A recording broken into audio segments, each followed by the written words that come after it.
The following show is brought to you by the CANUCKLEHEADS Broadcasting Company, eh?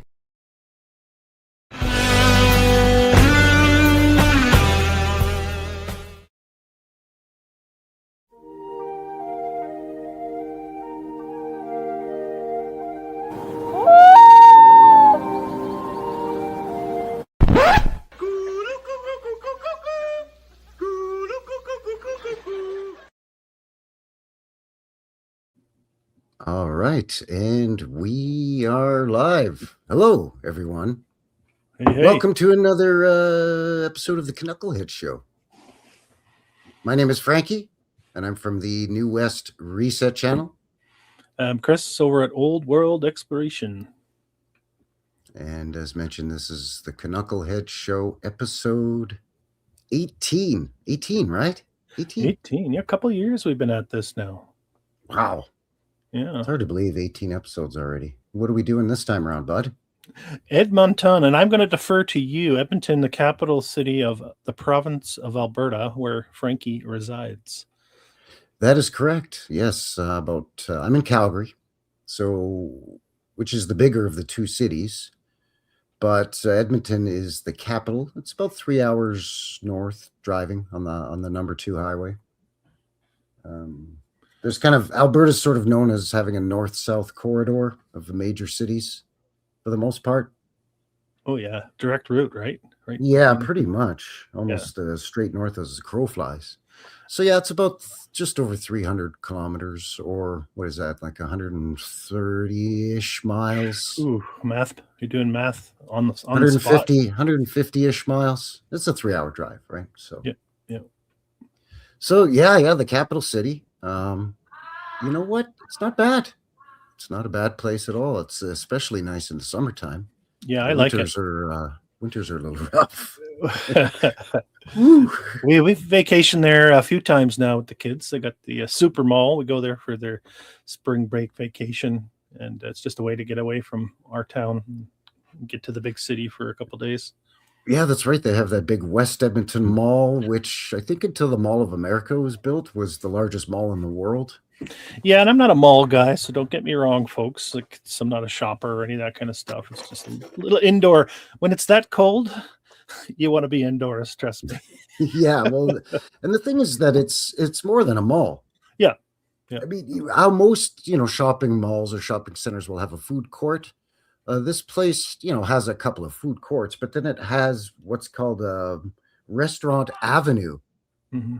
And it's an entire wing that shoots off to the main body of the mall. It's an entire wing that has like 30 restaurants in. What do they call that? Bourbon Street?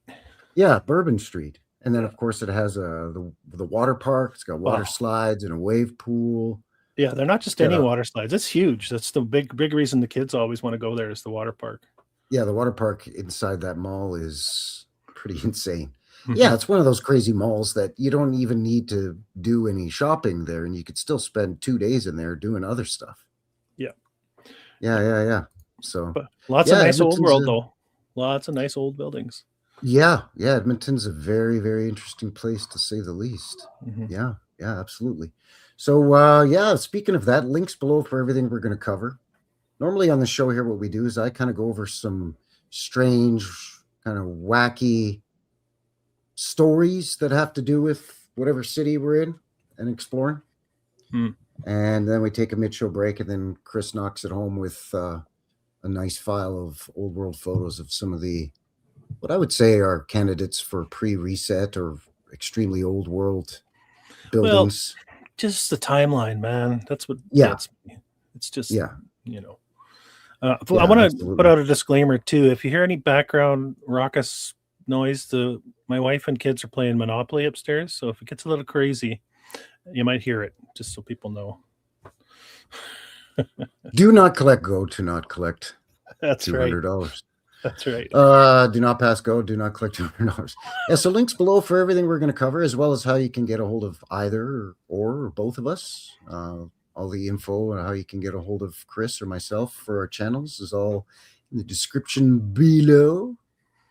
Speaking of which, what do you say we say hello to everybody in the chat? See how everybody's doing here. Good. Yeah.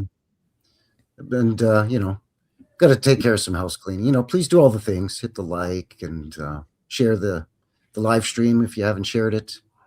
Subscribe if you're new. All the things all the million other channels you watch tell you a million times to do. Do that here too, please. Make sure you're still subscribed because there's been some shenanigans. You never know. Yeah.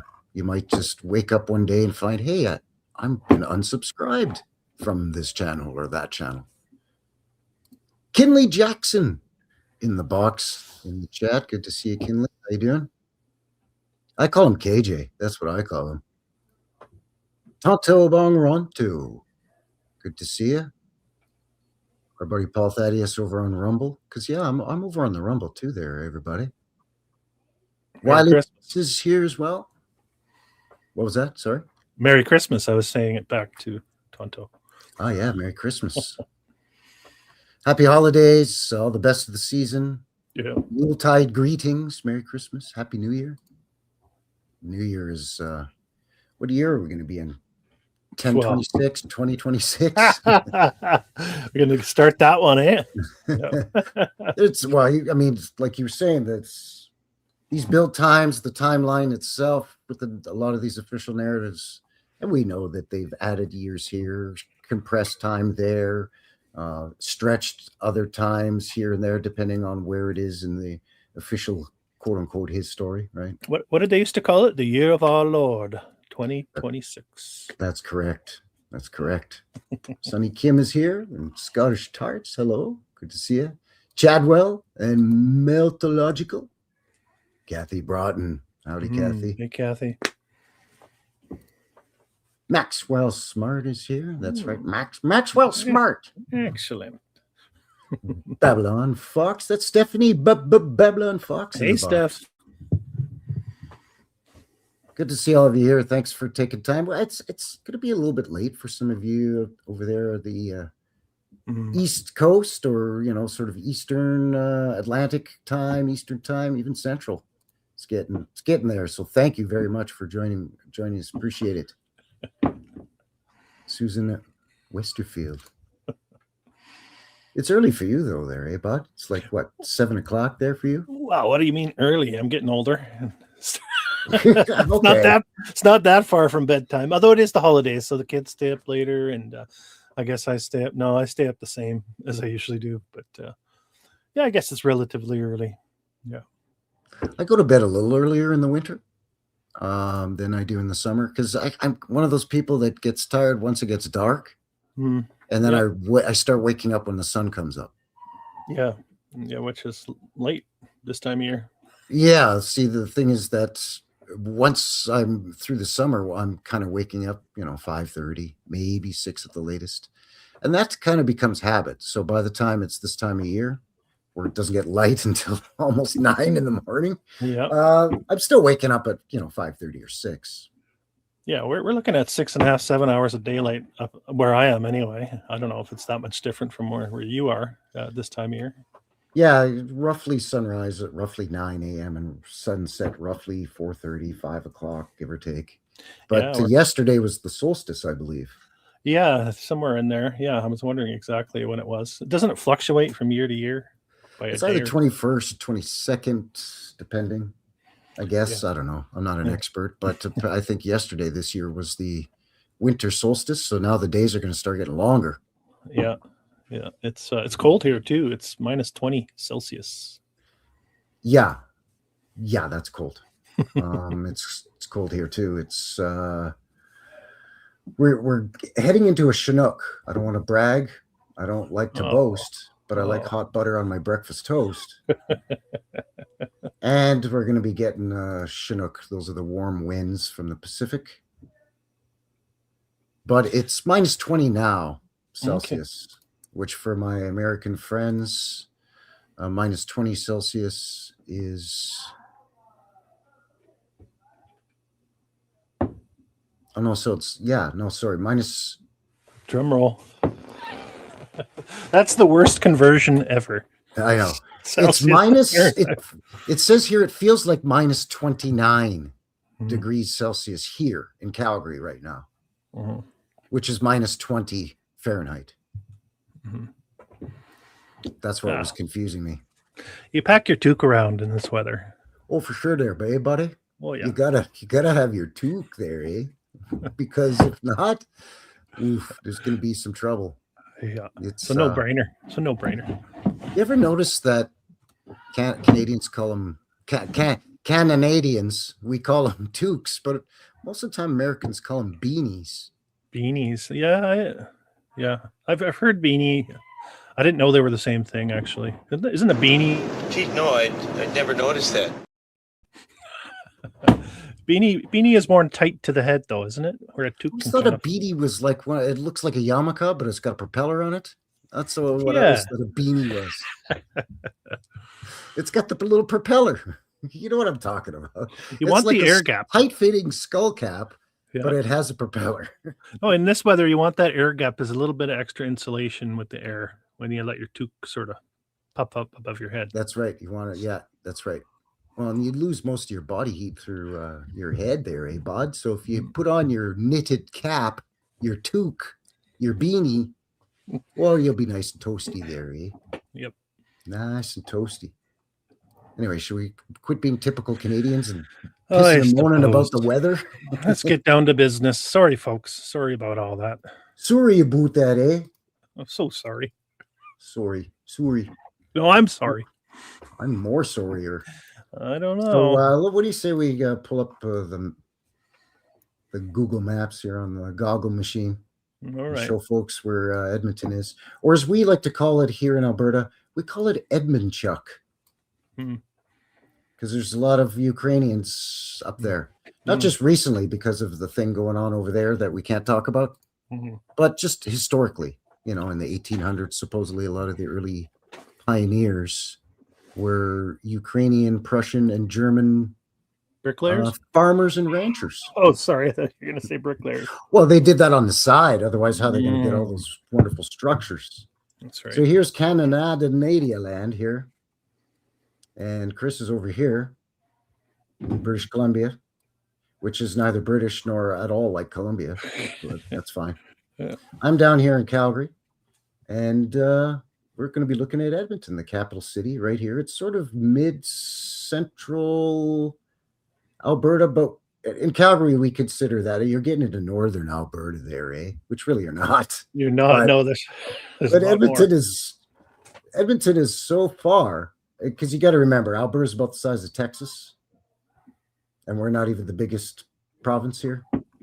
So Edmonton's pretty far from Calgary. Like I said, you take the number 2 highway from Calgary, almost a straight line north. It's about 7 hours for me to get there. Really? Eh? Do you come through Jasper? You betcha. Yeah, so you go through Grand Cache and Jasper, right? No, not Grand Cache. That's a bit north. Yeah, you go through Hinton and you go through Marlborough. I don't even notice it.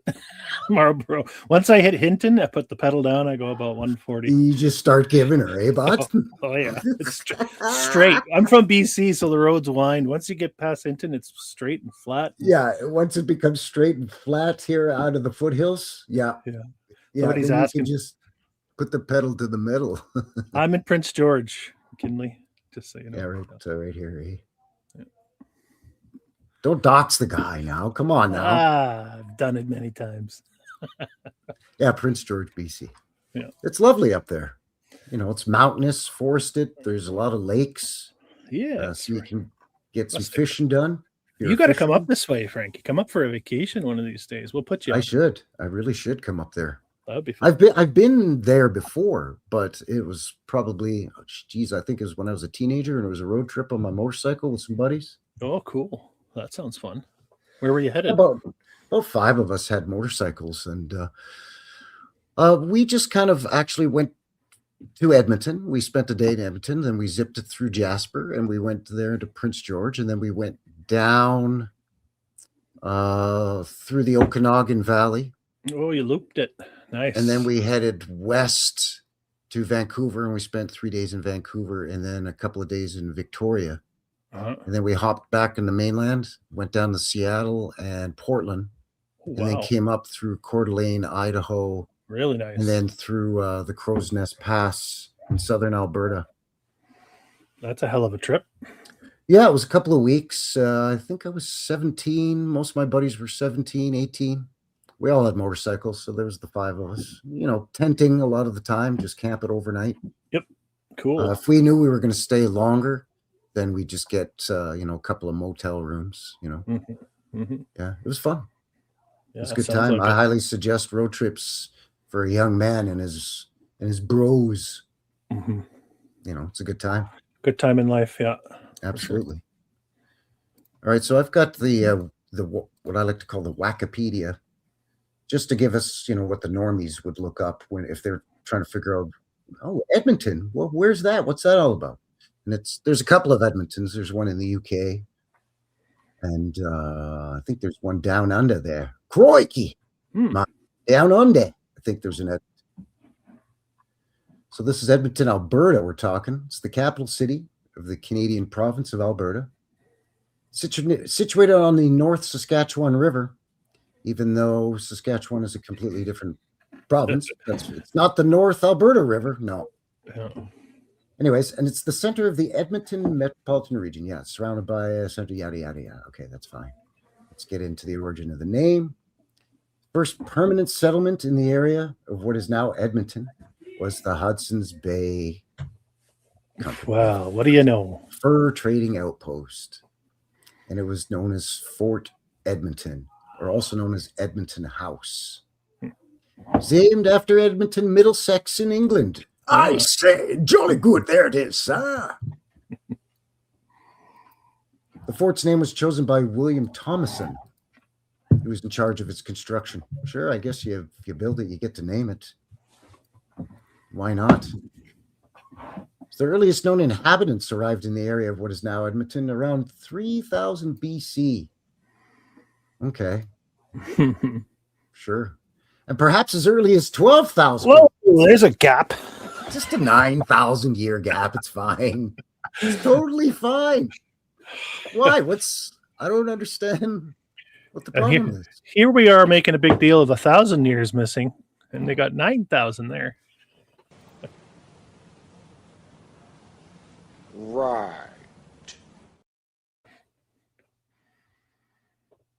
Yeah, that's ridiculous. Vague. Vague. Be there in about an hour or next Thursday.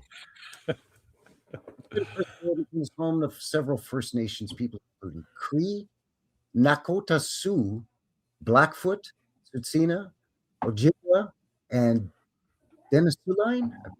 Dennis. Yeah, sure. Okay, that's a new one on me. Who are these folks? We have a lot of Dene in BC. It gets used a lot. Northern Athabascan. Okay, there you go. So the valley of North Saskatchewan River, particularly the area of Edmonton, was settled to varying degrees for thousands of years, providing many essential resources, including fish, medicine, and materials for tool making, such as chert or quartzite.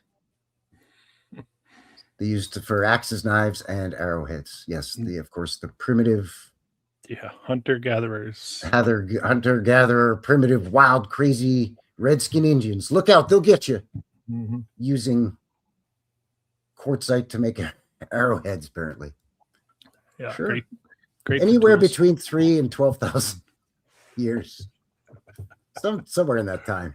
Yeah. So in here we go. Now we're getting into the meat and potatoes here. In 1754, Anthony Henday, an explorer for the Hudson's Bay Company, may have been the first European to enter the Edmonton area. May or may not. I don't believe you. So his expeditions across the prairies of Rupert's Land, that's sort of what Canada basically was called before it was Canada. Kind of, sort of. That was the Hudson's Bay owned territory of 3 million square miles, where they did all their fur trapping, apparently. It was mainly to seek contact with the indigenous population for establishing, well, there it is, the fur trade. Yep. Oh, yeah. By 1795, Fort Edmonton was established on the river's north bank as a major trading post for the Hudson's Bay Company fur trading guys.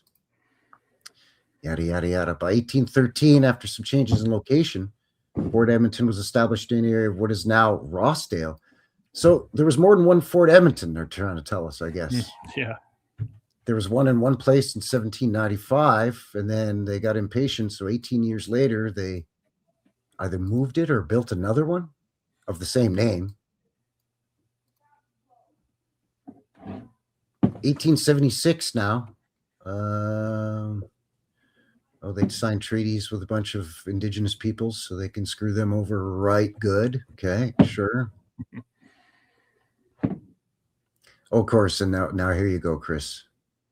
Incorporated as a town in 1892 with a population of 700 people. Is that so? And then as a city in 1904 with a population of 8,350. So in the span of 12 years, they went from 700 people to 8,500, basically. Yeah, you'll see what they were building during that time. Exactly. Edmonton became the capital of Alberta when the province was formed a year later in 1905, September 1st. Yeah, that's when we joined Canada there, buddy. Isn't that a funny story? I don't know if you were going to get to this with the whole. Is it going to be Edmonton or Calgary? Wasn't it just sort of a toss of the coin? There was I wasn't really going to get into it too much. I didn't pull up any articles on it, but I did figure it would come up. It was kind of a toss-up for a while, a competition between who would become the capital, Calgary or Edmonton. And Calgary was larger at the time and always has been. But it went to Edmonton because the railroad was much more northerly coming out of Manitoba and Saskatchewan. Or because they already had a Capitol building. Whoops. You're letting the cat out of the bag, bud. I'm just trying to give you official BS. Sorry, I don't mean to step on your toes here. I'll back off. No, you got it right. Yeah, Paul's 900-year gap ish. That's fine. Sonny Kim says 9K, 9 million, same difference. Yeah, just give or take. No, it's because supposedly the railroad was further north. Mm-hmm. So it would be easier because part of becoming a province and joining the Dominion of Canada was that you'd have to build your fair share of the railroad. In other words, finance your railroad as they were building it. So when Alberta wanted to join, they said, yeah, we bring the railroad through here. But it was easier to go slightly north to hit Edmonton, supposedly what they say, rather than turning drastically south to hit Calgary, which they did end up eventually doing anyways. So I don't know what the big deal was. But. Exactly. So probably you're right. They already had a Capitol building. There it is right there. She's a beaut. She's a beaut. So Edmonton became the capital in 1905. And then in November of 2005, the Canadian Northern Railway arrived in Edmonton, accelerating its growth. Mm-hmm. Of course. So you had the Canadian Pacific Railway, and then the Canadian Northern came into town too. So that supposedly is supposed to explain the two big population booms, of which there was one last one after WW2, of course, as per usual. I did pull up another quick Wikipedia just about a brief overview of the history of Edmonton. This gets into, aside from what we already explored in a previous article. So the first settlement outside of the fort in the 1870s, pioneer farmers living in rustic log cabins along the river. These farms formed the structure for the 1882 survey of the land into river lots. Now, I would like everybody to try to remember this 1882 survey of the land, so that they could have these lots or river lots. With exceptions to the usual grid formation, Dominion land survey dominant across the rest of the prairies. 1885 Street at Fort Edmonton Park represents the early hamlet of Edmonton. Now, Edmonton was established 1894. And then 1870, the Hudson's Bay granted a reserve on much of the present downtown. But by 1913, they'd sold off most of the land they owned. Because, yeah, the Hudson's Bay Trading Company was a big landholding company, much like CP Rail also had a big, massive landholdings division. So as they were supposedly building the railroad out west, they were gobbling up all this land. You know what I was looking into recently? Just a quick sidebar: the Alaskan Purchase by the states, 1867. Something we don't really think about is the Russian presence in Western North America. Yeah, exactly. Well, I discussed that, or I touched on it a bit in my Reset 1700 documentary, that Yep. there were Russian, British, and Spanish settlements all along the North American West Coast. The further south you went, it became more and more predominantly Spanish. Yeah. But once you hit sort of the Pacific Northwest of the United States, and then coming up along the west coast of Canada, and then obviously once you get into, Alaska, they were skewed a lot more heavily towards being Russian settlements. And of course, indigenous First Nations peoples all along the way there as well. Mm-hmm. Yeah, it's just interesting because the British education system seems to have been successful in wiping that part of the history of the area from our memory for whatever reason it might be. Yeah, and of course, as per usual, what they do is they change the names of a lot of the towns. Yep. Or what used to be a settlement with a Russian name. Once it became large enough to become a town, then they changed the name when they changed their status from, settlement or hamlet or village to a actual incorporated town, right? Yeah, it's interesting if you weave it into the, dare I say, Tartaria theory, crossing that whole land bridge and whatever it might be, and getting into maybe the truth of the history of the area. Who knows? It's just well, at the very least, there would have been a lot of trading between, whomever was occupying the northwestern regions of what we now call Canada, or the U.S. with Alaska, mm-hmm. and whoever was on the northeast coast of present-day Russia. Yeah. I mean, you can island hop. It's not that far. It's not much further than traveling from Cuba to Florida.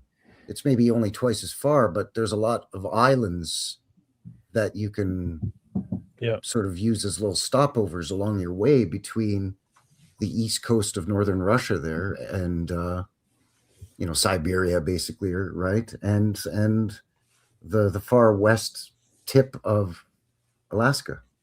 Yeah, well, even if you look at the coast of British Columbia, Alaska comes halfway down the coast of the province. It's got like a little arm. I was going to say something else, but yeah, it has a little appendage. Appendage. There's an extra appendage there, dangling right in our faces. That's right. Thanks a lot. Anyway. Really don't. We've fallen off topic here, Frankie. Gotta get this back on track here. Get back on track. All right. But like you were saying, okay, so the fur trading company comes in, right, and they're building all these log forts and whatnot, and then supposedly Edmonton was chosen as the capital because of the railroad. And then you pose the question, well, perhaps they already had a capital building. Mm-hmm. And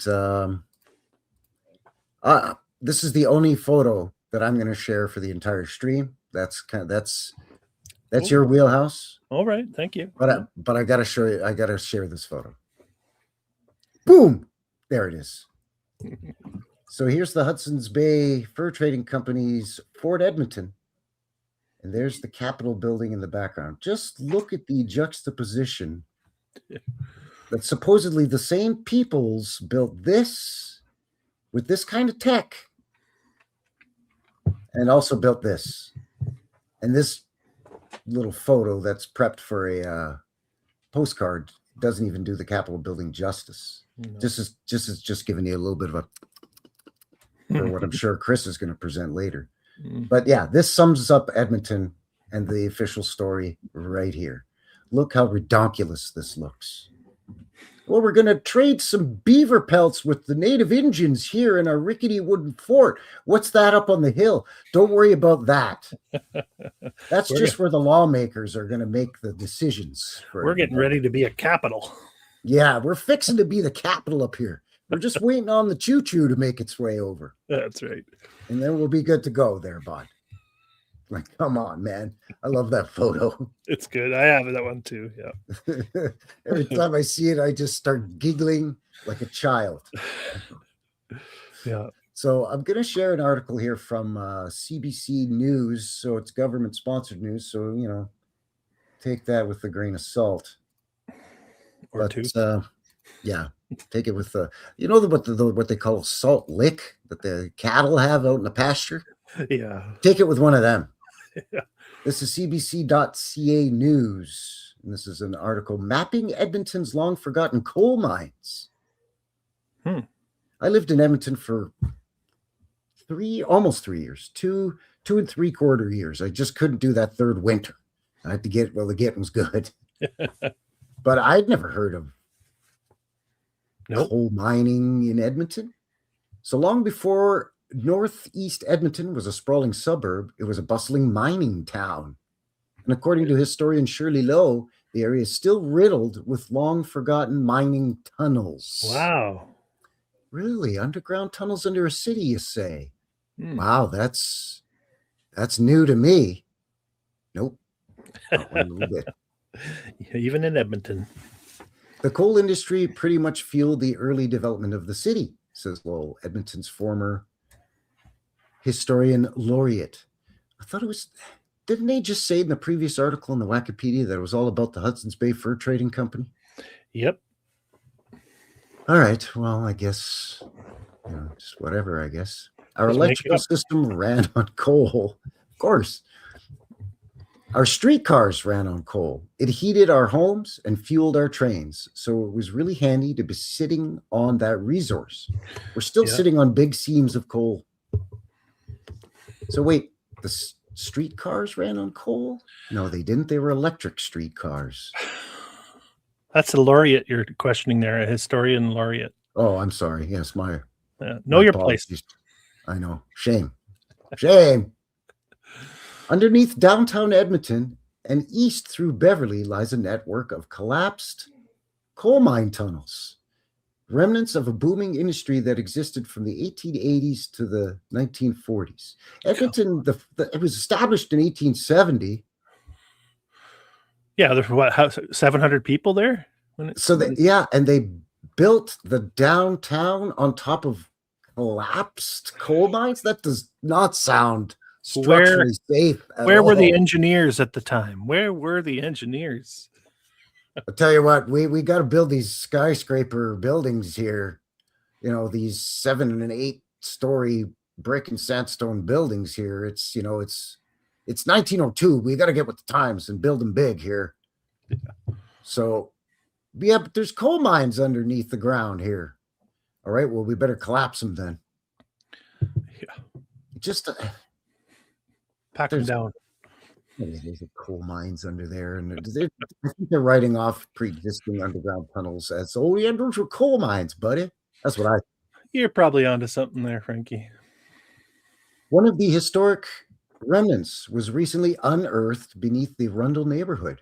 Construction on the Ivor Dent School was halted this month after a site inspection revealed a 111-year-old coal mine may be buried 30 meters below the surface. It's about 65 feet. It's always a construction company building something, and then whoopsie, we stumbled upon some ancient thing that everybody seems to have conveniently forgotten about. Lowell said more of the hidden passageways will be brought to light as the new development spreads eastward through the city's oldest neighborhoods. So they're almost really admitting that it's in the oldest neighborhoods where they're finding these tunnels. Sorry, mines. Mine shafts, coal mines. The caution would be, look for them, Lowell said during a Friday, but not all of them are marked. Oh, great. So there's pre-existing supposed coal mines under the ground, but they don't exactly know where they all are? Terrific. So I guess be careful when you're taking your dog for a walk in Edmonton. Mining companies keen to cash in on the coal boom often failed to follow the rules, and many underground tunnels were never documented. Feels like retroactive history going on here in this article. Yeah, I don't know. yeah, that's what it sounds like to me. One company reported 7 drift mines, but then they actually found 21. So they have no idea how many of these things are 30 meters under the ground, under some downtown and some of the suburbs just outside of the old city. There's a Jeez. picture of this poor horse. I mean, I feel bad for these dudes, but they're doing it kind of sort of voluntarily, I guess. But the horse, I mean, he's got no choice. Yeah, get in there, boy. Horses did everything back then, eh? Yeah. That's why we still use horsepower, I guess. I don't know. Poor horse. You'd think they use Shetland ponies, those little miniature horses in the coal mines, because they're smaller. Yeah. They can get through the tight squeezes. That's right. But I don't know. I don't know what you folks in the chat thought about that article, but I thought that was just wacky. But I'm not surprised. Oh, underground tunnels under the city, you say? I'm shocked. Okay, I'm not shocked. Nice find. I mean, it's almost becoming like a meme. You know what I mean? That underground. This city had underground tunnels. Really? So did my city. I live in St. Louis, and we got underground city. Oh yeah, so do we in Seattle. So do we in Toronto. I mean, it's just everywhere. Yeah, we start out poking fun at the buildings that make no sense, and then you realize the entire substructure is brick. You know. Yeah, exactly. Kathy says the story is killing me. It's so ridiculously funny. Sonny Kim says they could be looking for one thing, and the people who are writing the history can say another thing. Exactly. Yeah. Exactly. Cover. And then they just cover their behinds. I almost swore. I almost cursed. It's late enough. It's late enough. Okay. They double cover their asses, you know, by making up a couple of stories to cover for it. And then to say, oh, and they didn't even document how many tunnels they dug with these coal mines. So if they didn't tell us, how are we supposed to know? And they get caught directly contradicting themselves in the same article. It's ridiculous. Well, that's why I like using the Wikipedia, even on my Sunday live shows, because let's face it, most quote unquote normies, when they want to find out about something, no one's getting up off their keister and going down to the library and grabbing an encyclopedia and looking something up, right? Yeah. Do they even print those anymore? Probably not. Yeah, no. Most people just get on the old interwebs and type a few things, and whatever the first website pops up, which is usually Wikipedia. Mm-hmm. And there you go. Robert's your mother's brother, you know, Bob's your uncle, just boom. Yeah, that makes sense to me. Coal mining tunnels all under Edmonton. And they done forgot plumb how many they dug. Whoopsies. I'm going to find out the hard way when they dig a foundation for a building, I suppose. Yeah, or, you know, like when they're building a school.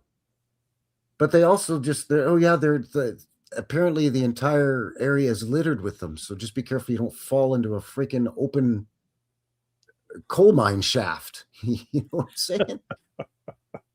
I'd never heard that at all about Edmonton. I'd never heard that about Edmonton either. And like I said, I lived there. Crazy. I'd never heard that there was coal mining tunnels underneath Edmonton. Yeah.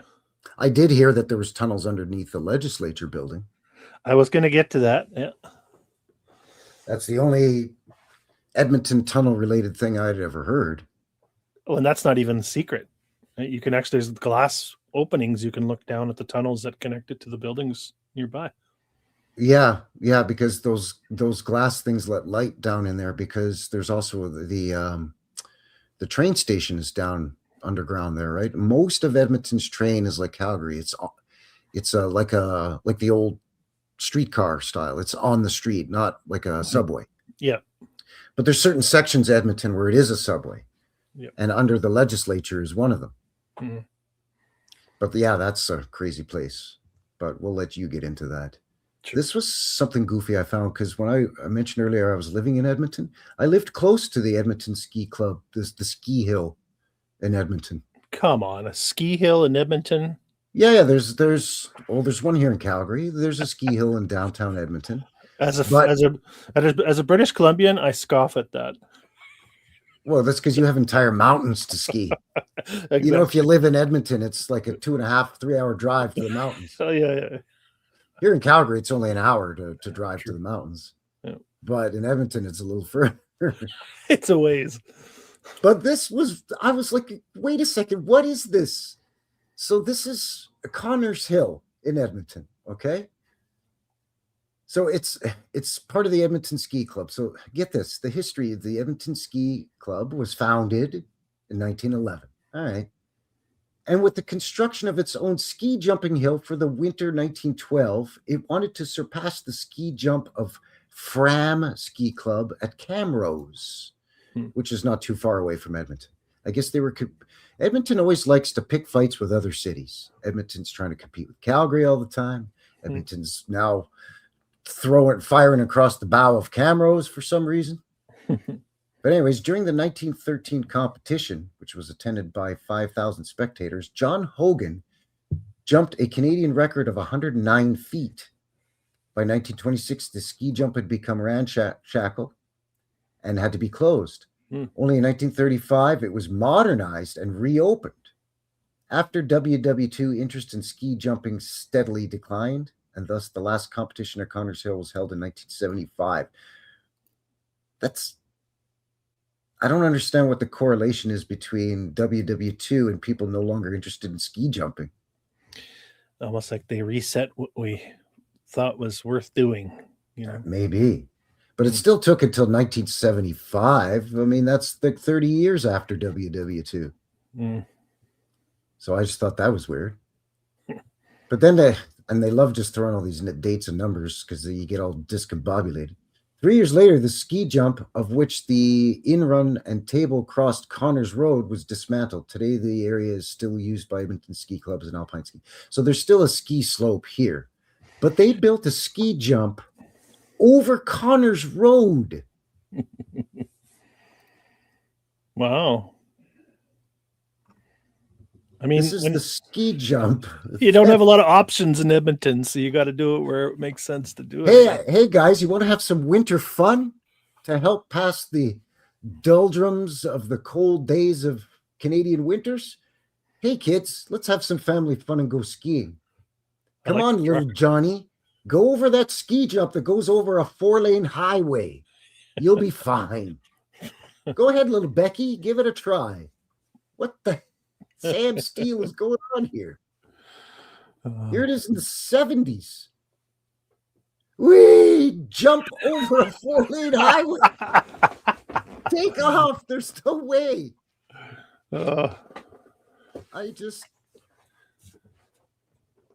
Can you imagine the Instagram reels that would come out of that if it was still active?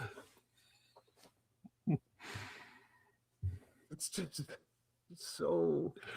I just don't. I don't get it. Scott Baker says Tartarian roller coaster ride. Yeah. I think I saw Kairos in the chat there too. Hey, Kairos and Shawnee B's in there. Hey guys. Oh yeah, I'm losing track. Canada Dummies here as well. Yeah, there's Kairos. Hello. Shawnee B here as well. Happy holidays to all of you. Mm-hmm. Yeah, so look at this thing. You wouldn't catch me going down that. I mean, Canadians used to be pretty hardy folk. Used to be. Lumberjacks and fishermen and voyageurs and, winter sportsmen. But even most Canadians, I think, would turn their nose up at this. There's no way I'm going down that rickety thing that goes over a 4-lane highway in Edmonton there, eh, bud? So like I said, they eventually dismantled it, but the ski hill is still there, but I guess they stopped short of the highway now. Phew. I was just like, get out of here. That is the stupidest thing I've ever seen in my life. Classic. We used to have something here called the Sand Blast. We got big cut banks in Prince George, and people would go down them on like sofas with like makeshift skis underneath. Yeah, and eventually, I think a guy was like critically injured. It was ridiculous. There's some crazy Oh, accidents, ouch. Okay. and they shut it down. Yeah. Oh yeah. Okay. John's in there. I saw Robert in there as well. Willie. I think we already said hello, but Yeah, nice to Wiley's see. here. Wiley Metz here. He lives in Montana there, eh, buddy? He's Yeah. our neighbor. Yeah. Lots of content creators in here tonight. How y'all doing, folks? Thanks for joining us once again. CANUCKLEHEADS, episode 18. We're looking at Edmonton up in Alberta, the capital city here in Purdy, Alberta. Okay, so I have one last article here. This is from edmonton.ca. This is the city's official site. And this gets more into the sort of the surveying and plotting of land to sell off as, to build your house or what have you. Just pull this up here. Again, this is edmonton.ca government website. This is their official archives. This is called Edmonton's Hidden Communities.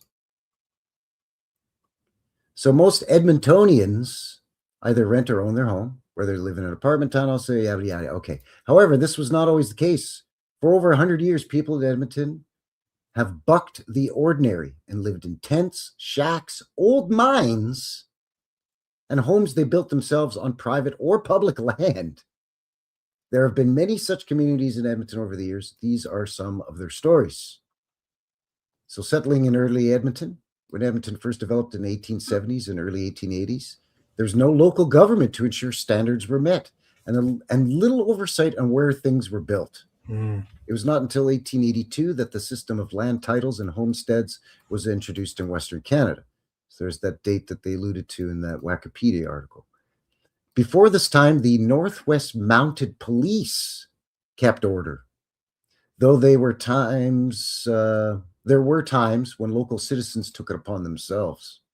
Without properly surveyed lots, people who had been living in Edmonton for several years had no legal rights to their land. Mm-hmm. And as new settlers arrived, some squatted on land already claimed.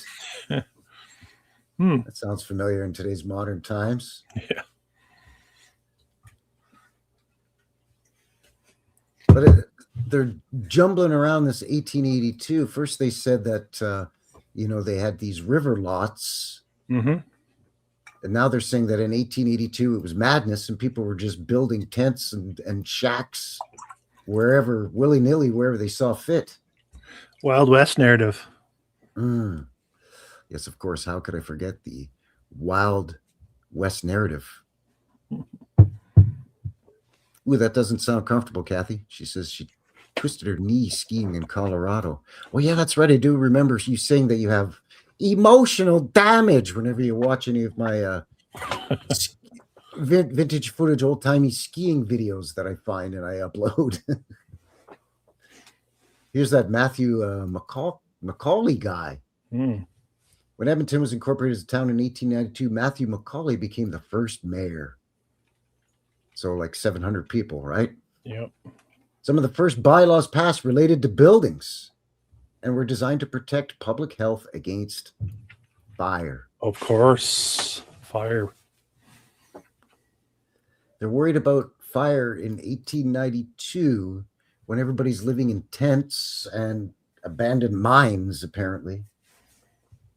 So there's not going to be any kind of legislation on where you can build, but there's going to be some legislation as to what you can build. We'll figure out the where later when all the new settlers come in, and then all of a sudden we've sold the land that you've been living on for years to them. Just build something nice. Yeah. As time passed, government regulations to promote health and safety had a major impact on how the city dealt with alternative living arrangements. That's what they're calling it. These tent towns, living at the dump. Oh, that sounds nice. Literally at the dump. Nice. So that's just a short but sweet little article, but I just thought it was kind of funny because in the previous article, they were talking about how, basically they divided river lots up and they were starting to get organized, but then this one said, no way, bud. They were everywhere, all over the place. They were just building wherever, including in the city dump, apparently. It looks pretty well gridded to me, Edmonton. Well, yeah, it is now. But there Mhm. are some streets in Edmonton that when you go to like some of the older parts of Edmonton, Mm. it's sort of the older downtown, like their quote unquote warehouse district, which is now their entertainment district, right? Where all the restaurants and bars are in the old brick buildings. Yeah, those are A the lot ones that really of streets screw you are up all when you're wonky. driving. You're driving down there and it's all gridded and it's easy, and then you hit one of those streets and all of a sudden it just throws you out of whack trying to get to where you're going. Yeah, and then not to mention a lot of streets have to descend downward towards the river valley.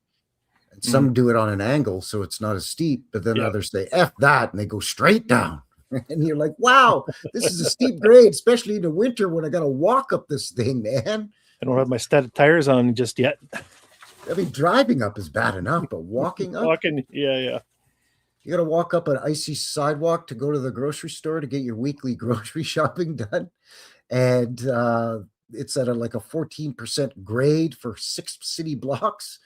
You get up to the top and you're like clutching your chest. I think I'm going to catch a heart attack. Not to mention it's minus 30 degrees. You're like, oh, this is super duper. Why did anybody settle up here? How and why? And that gets into the goofy build times with a lot of the buildings that Chris is going to cover coming up here, is that a lot of these build times are really short, or what would seem like a reasonable build time until you see the size and the embellishments on the building. And you're like, hey, you got to take into account that you can't really do a lot of exterior construction work when it's minus 30, which is going to be from November or December until March. You're missing almost half a year where you can do outdoor construction work for the first parts of your project, digging a foundation, pouring a foundation, or even the or mortar building a stone foundation. Yeah, all that. It's funny too, is my old man was a bricklayer back in the UK, and he said they'd only ever really go about 5 courses high, and then you'd have to let it sit for a bit.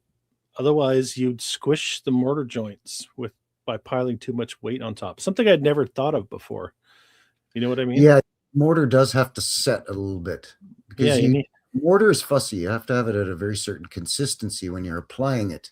Mhm. But then it does have to set because the weight of your courses of bricks is you're going higher and higher up.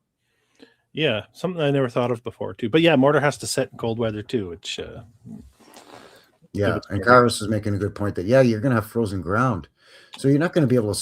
If you want to dig a foundation and then either start pouring a concrete foundation or laying a stone foundation, you can't even do it in the spring because it's all muddy and mucky, and all that a foot of snow that they've had in Edmonton, that they can't haul it away fast enough, especially back then. The snow is everywhere. If you know anything about the Alberta glue, we call it, it's the mud in Alberta. It sticks to your tires when you're driving. So you can just imagine trying to dig a hole through that stuff. Yeah.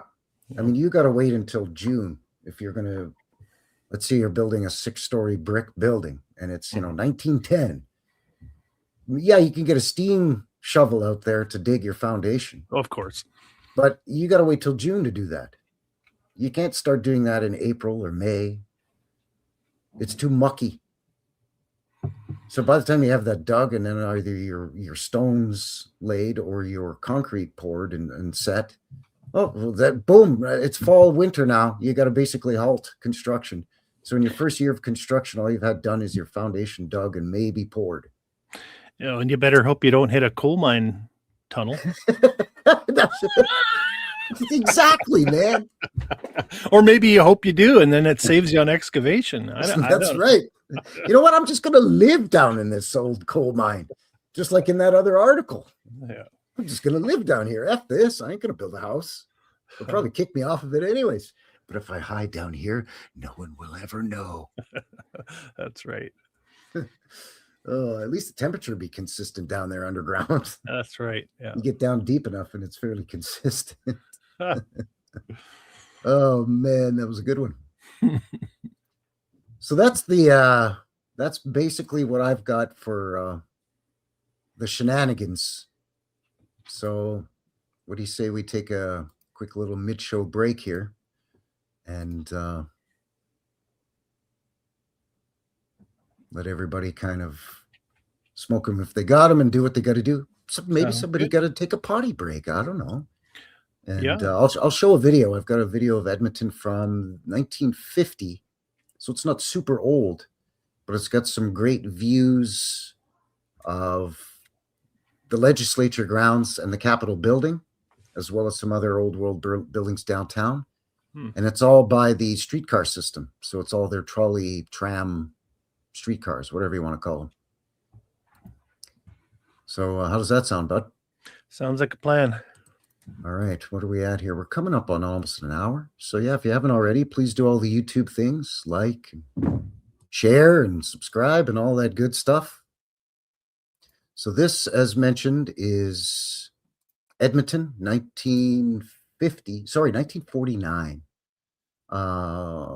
3 minutes long.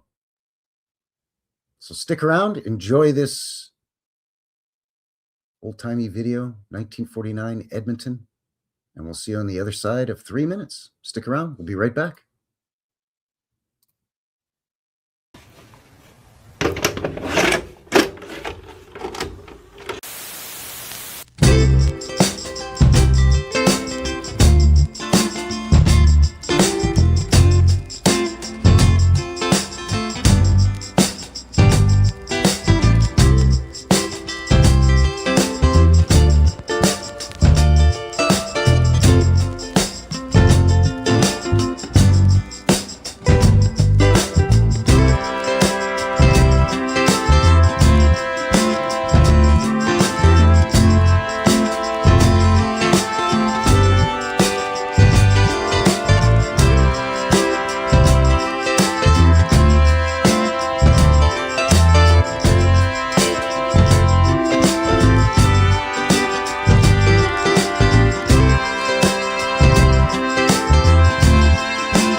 That was good.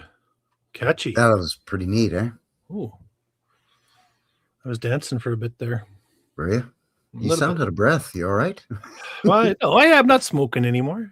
Oh yeah, that's great. I'm the dirty smoker between the two of us. You're like That's the me. teacher from The Simpsons. That's right.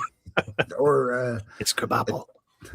Right, right. And Marge's sisters Oh, too, it's right? Marge's sister. That's who I'm thinking of. Yikes. So welcome back, everyone. The Knuckleheads Show, episode 18. We're looking at Edmonton, Alberta, up here in Canada. My name is Frankie. I am from the New West Reset channel. Chris over at Old World Exploration.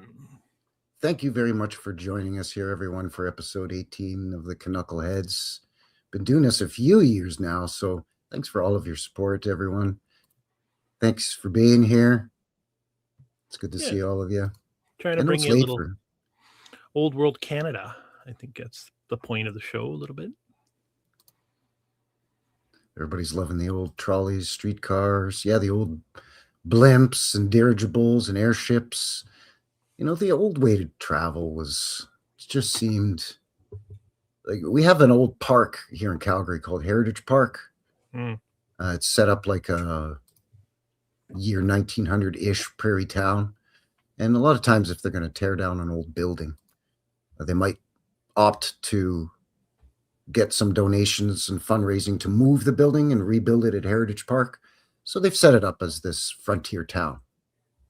And they have an old steam train that goes around the park. And they also have an electric trolley or streetcar from 1950. They actually have two of them there. And let me tell you, the insides of these things are pretty fancy for just what would be considered back in the day, you know, your regular standard city transit. You know what I'm saying? They were really nice inside. So imagine what dirigibles and big fancy stuff would have been extra fancy. You know, dirigibles would have been like ocean liners in the sky. They had dining rooms, they had ballrooms, they had private lounges. It wasn't just the little portion underneath the big balloon part that carried passengers. The old airships were rigid inside what looks like that big balloon part. And that up in there is where there was banquet rooms and restaurants and ballrooms. They were crazy. You know, if it weren't for that pesky Hindenburg, we might still be using them. Yeah. No kidding. No kidding. What a debacle that was. All right, let's stay on track. Got a map of Edmonton here for those that probably aren't familiar, which is probably most people watching. One thing I wanted to mention is you got that North Saskatchewan River ripping through diagonally. And you got the north part of Edmonton, the main downtown core is sort of right in here. And then south of the river is what was known as Strathcona. Yes. Yeah, that's right. So two different communities. Town. Yeah. Mm-hmm. And then they merged them, right? So you're going to see a little sampling from both sides of the river. I'll try to make the distinction as we move forward. But and old Strathcona is quite a treasure trove of beautiful old buildings. Yeah, some of the streets in here. And then even as you get into U of A, University of Alberta, I've got a little file on that I'll show as well. But at the tail end of White Avenue there, right? Yeah, by the river here, there's some nice park action going on along the riverbanks. And yeah. The river valley itself is beautiful. I lived like 3 blocks from the river valley when I lived in Edmonton. Yeah. It's the only place where like you're saying, you get a little bit of a slope. It's quite a embankment actually to get down from where most of these places are to the river. Especially, let's say, from the Hotel McDonald down to the river. Yeah. They actually used to have one of those funiculars. You'll see angled, that. They had one of those there. Definitely, yeah. Let me give you some demographics. I made this file. I did a video on Edmonton a couple of years back now, maybe 3 years now, actually, if not more. And this was after my visit to Edmonton. I put this file together. I think I was putting the file together while I was in Edmonton, actually. But anyway, the population demographics reads a lot like some of the places I've looked at in the States, like Tulsa, Oklahoma City. Similar narrative, but the whole oil boom and all the rest of it. Yeah. Where you go 100 years, there's nobody. And modern day is up over 1 million, right? But you could see not a lot of growth here, really, up until you get past WW2. And then it starts to boom quite a bit. But up until then, we're not talking a very large city at all. Like the city I live in is about 85,000 people, and it's by no means a large city. There's not a lot of architecture that jumps out at you.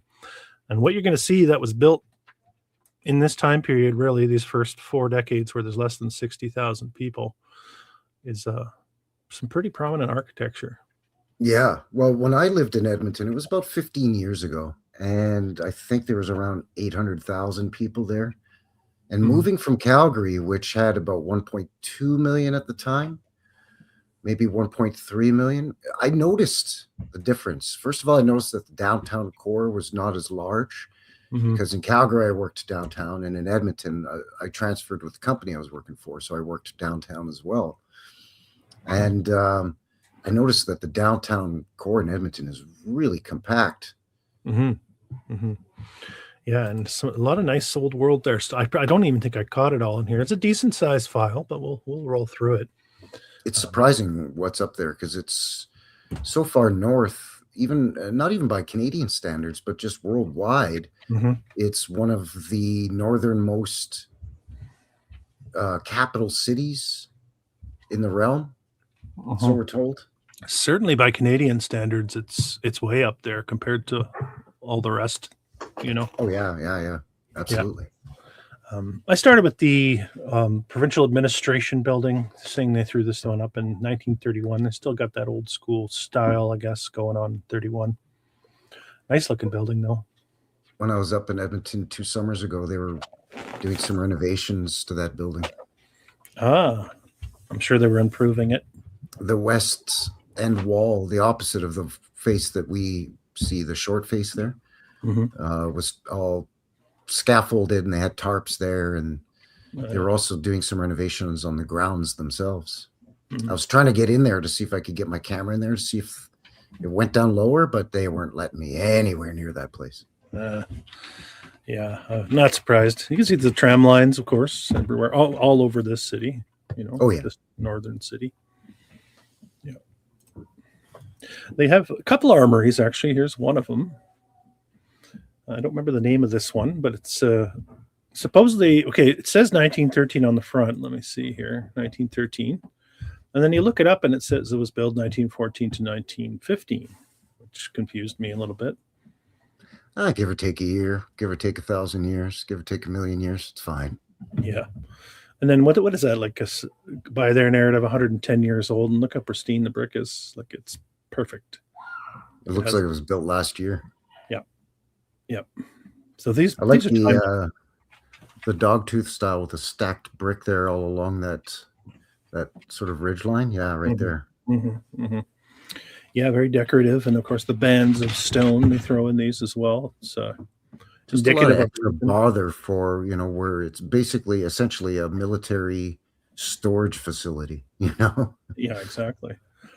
Yeah, you can see maybe they were keeping the dirigibles, right? And so this is part of one of my theories that pops up. They had these big open areas in these armories. Yeah, they call them the drill hall. Yeah, right. They needed all that vertical space, I suppose. So the feats of engineering.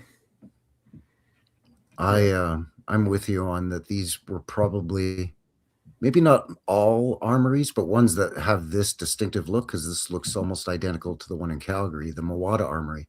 And I would say that this was repurposed as an armory, and it could very well have been a hangar or a maintenance barn, for lack of a better term, for dirigibles. That's what I'm thinking they were. Yeah, maintenance barn's a good way to put that. Yeah. Kwe Nitap, Old World Mi'kmaq is here.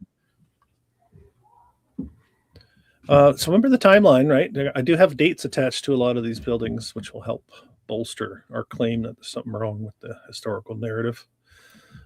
1906, these are the types of structures they're putting up. Let me quickly go back. 06, 11,000 people living there, we're told. Well, there was, what was it, 1870? There was 700 people. Yeah, so a couple decades later, and this is what they were putting up, I guess. And columns everywhere. Columns must have been shipped in on the rail lines, I would assume, if we're to believe the narrative. No, the fur trappers built those. Did they? They sure. had a stone lathe. Yeah, They'll yeah. pull up. He topped him, at the fort. Yeah. That's Yeah. exactly what happened. It was super easy, barely an inconvenience. And what would a northern town be without a brewery? You got to pass those long, cold winter days somehow, bud. The Molson Brewery. Yeah. You might as well have a wobbly pop or two. And of course, it's Molson. Eh? Yeah. What else would it be? I was looking these up too. These went up in no time. And look at the stack too. Got a little flare on the stack. It's not just a stack. It's it looks like something special. Vape pen, maybe. It looks like a vape pen. It kind of does.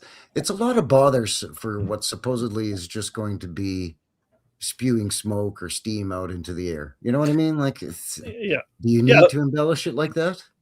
Yeah, if you're the guy on the scaffold working your way up and all of a sudden the work order changes and you get to this point and now all of a sudden you're stacking them this way and you got these special bricks coming up, the hoist, and you got to lay them a certain way and they got another band of decorative band and then you're going to taper in, then you're going to taper out. Anyway. Yeah, wouldn't you be like, damn it. Can't we just finish this off the way we did? I thought it was a week and I'd be done this thing. Oh, no, it was. These top 10 feet is going to take me the rest of the year. It didn't slow them down when the details came. That's one thing we know about this research. Oh, no, they just breezed through that like the plans never changed. Unfazed. Yeah. They probably used some of those coal mine tunnels to store, so keep the beer cold. Oh, for sure there, bud. That's the best place to chill your beer is an abandoned coal mine under the city. Just careful it doesn't collapse and crush your beers, eh? The temperature would have been just right. The high level bridge, I think you might have shown this. It was in the video. Yeah. I like this visual because it's given us a little steam action, a little electric trolley action all in one. Yeah, there's 3 tracks on the top of the bridge. The outer tracks were the trolley or the streetcar, whatever you want to call it. And the center track was used by CP Rail. Mm-hmm. And then the lower deck is cars and pedestrians. Mm. So it's pretty, they still run the old timey trolley across the high level bridge in the summertime on certain days of the week between certain times, just as a touristy kind of cutesy little thing. Yeah. And I did it, and it's pretty hair-raising. I mean, it's a beautiful view up there, but you feel like it could teeter over. There's really not much of a railing up there or anything, Yeah. It's a little off-putting, but it's a beautiful view because that bridge supposedly is, I don't know, something, it's like one of the highest in the world or in Canada of its kind, yada yada, that story. It feels real cramped driving through there, that's for sure. It is a very impressive height though, for sure. Mm-hmm. Mm-hmm. Yeah, just some street scenes. I like to throw in street scenes of, with the trolley cars and the buildings, the paint in what they want us to see and exclude what they don't want us to see in a lot of these postcards. Oh yeah, absolutely. Yeah. Yeah, they just airbrush a bunch of stuff out before they, color it, which would have been done with, like watercolor almost, basically, is the technique that they would have used. Yeah, admittedly so in a lot of the postcards. The photographs are the same, but they don't admit that about the photographs. But yeah, they're portraying a scene that they want people to see. Yeah, it's part of the telling the narrative and pushing the official story, right? Mm-hmm, mm-hmm. Jasper Avenue, looking east.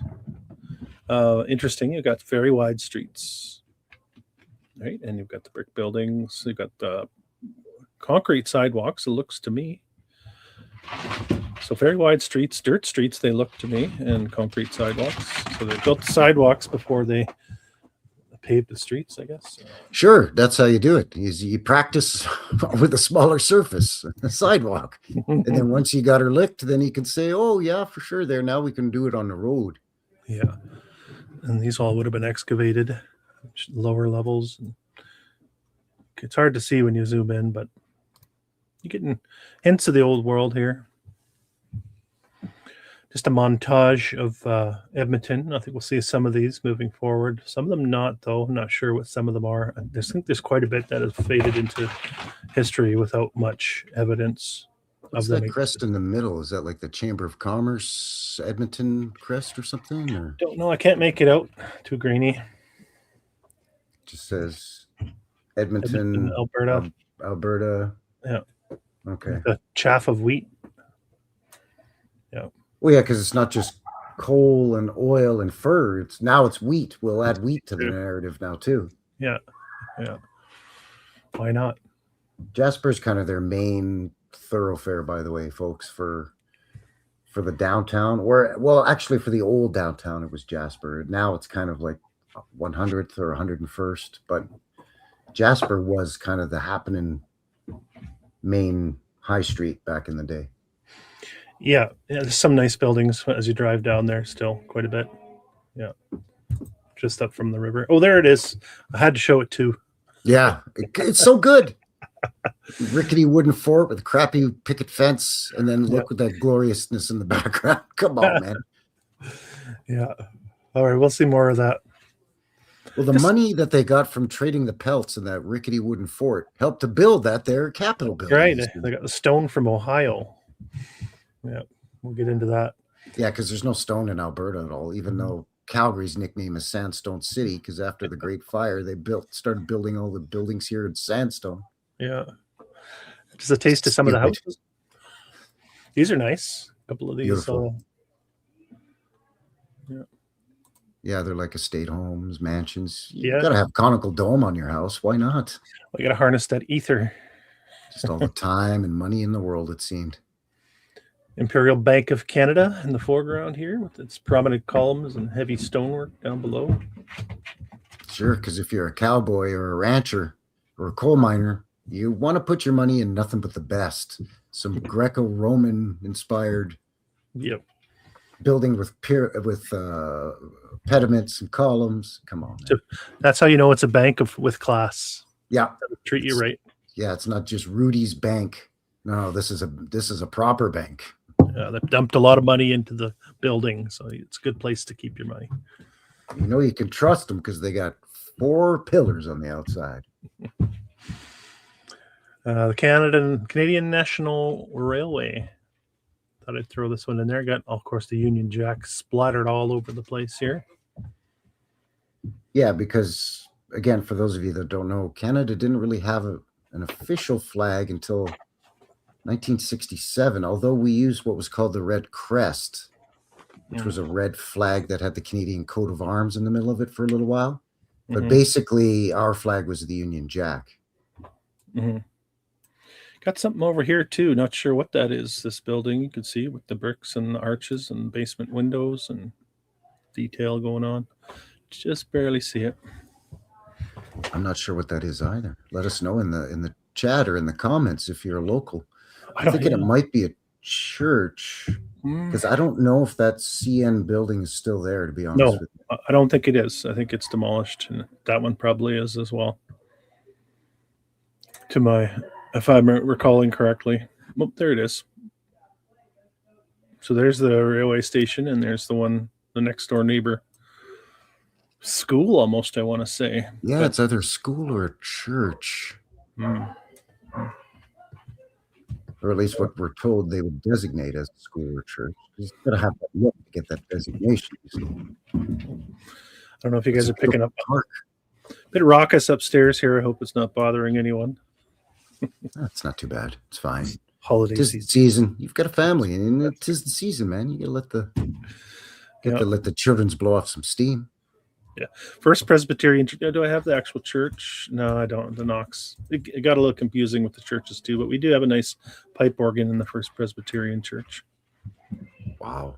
Yeah, it's big. Built in a little alcove there for it. The Knox Presbyterian. 07 again, so right around the same time as we saw another building built at that same. Remember, there's only, let me go back now, we got to keep this in mind, the population 12,000 people generously in 1907. This was that pre-WW1 boom that they alluded to. Mm-hmm. It didn't occur again until after WW2. Yeah. And remember that So you got to think there's a very small population in a very short amount of time knocking up not only a lot of buildings, but a lot of large buildings and a lot of highly decorated, embellished buildings. Yeah, difficult buildings to build.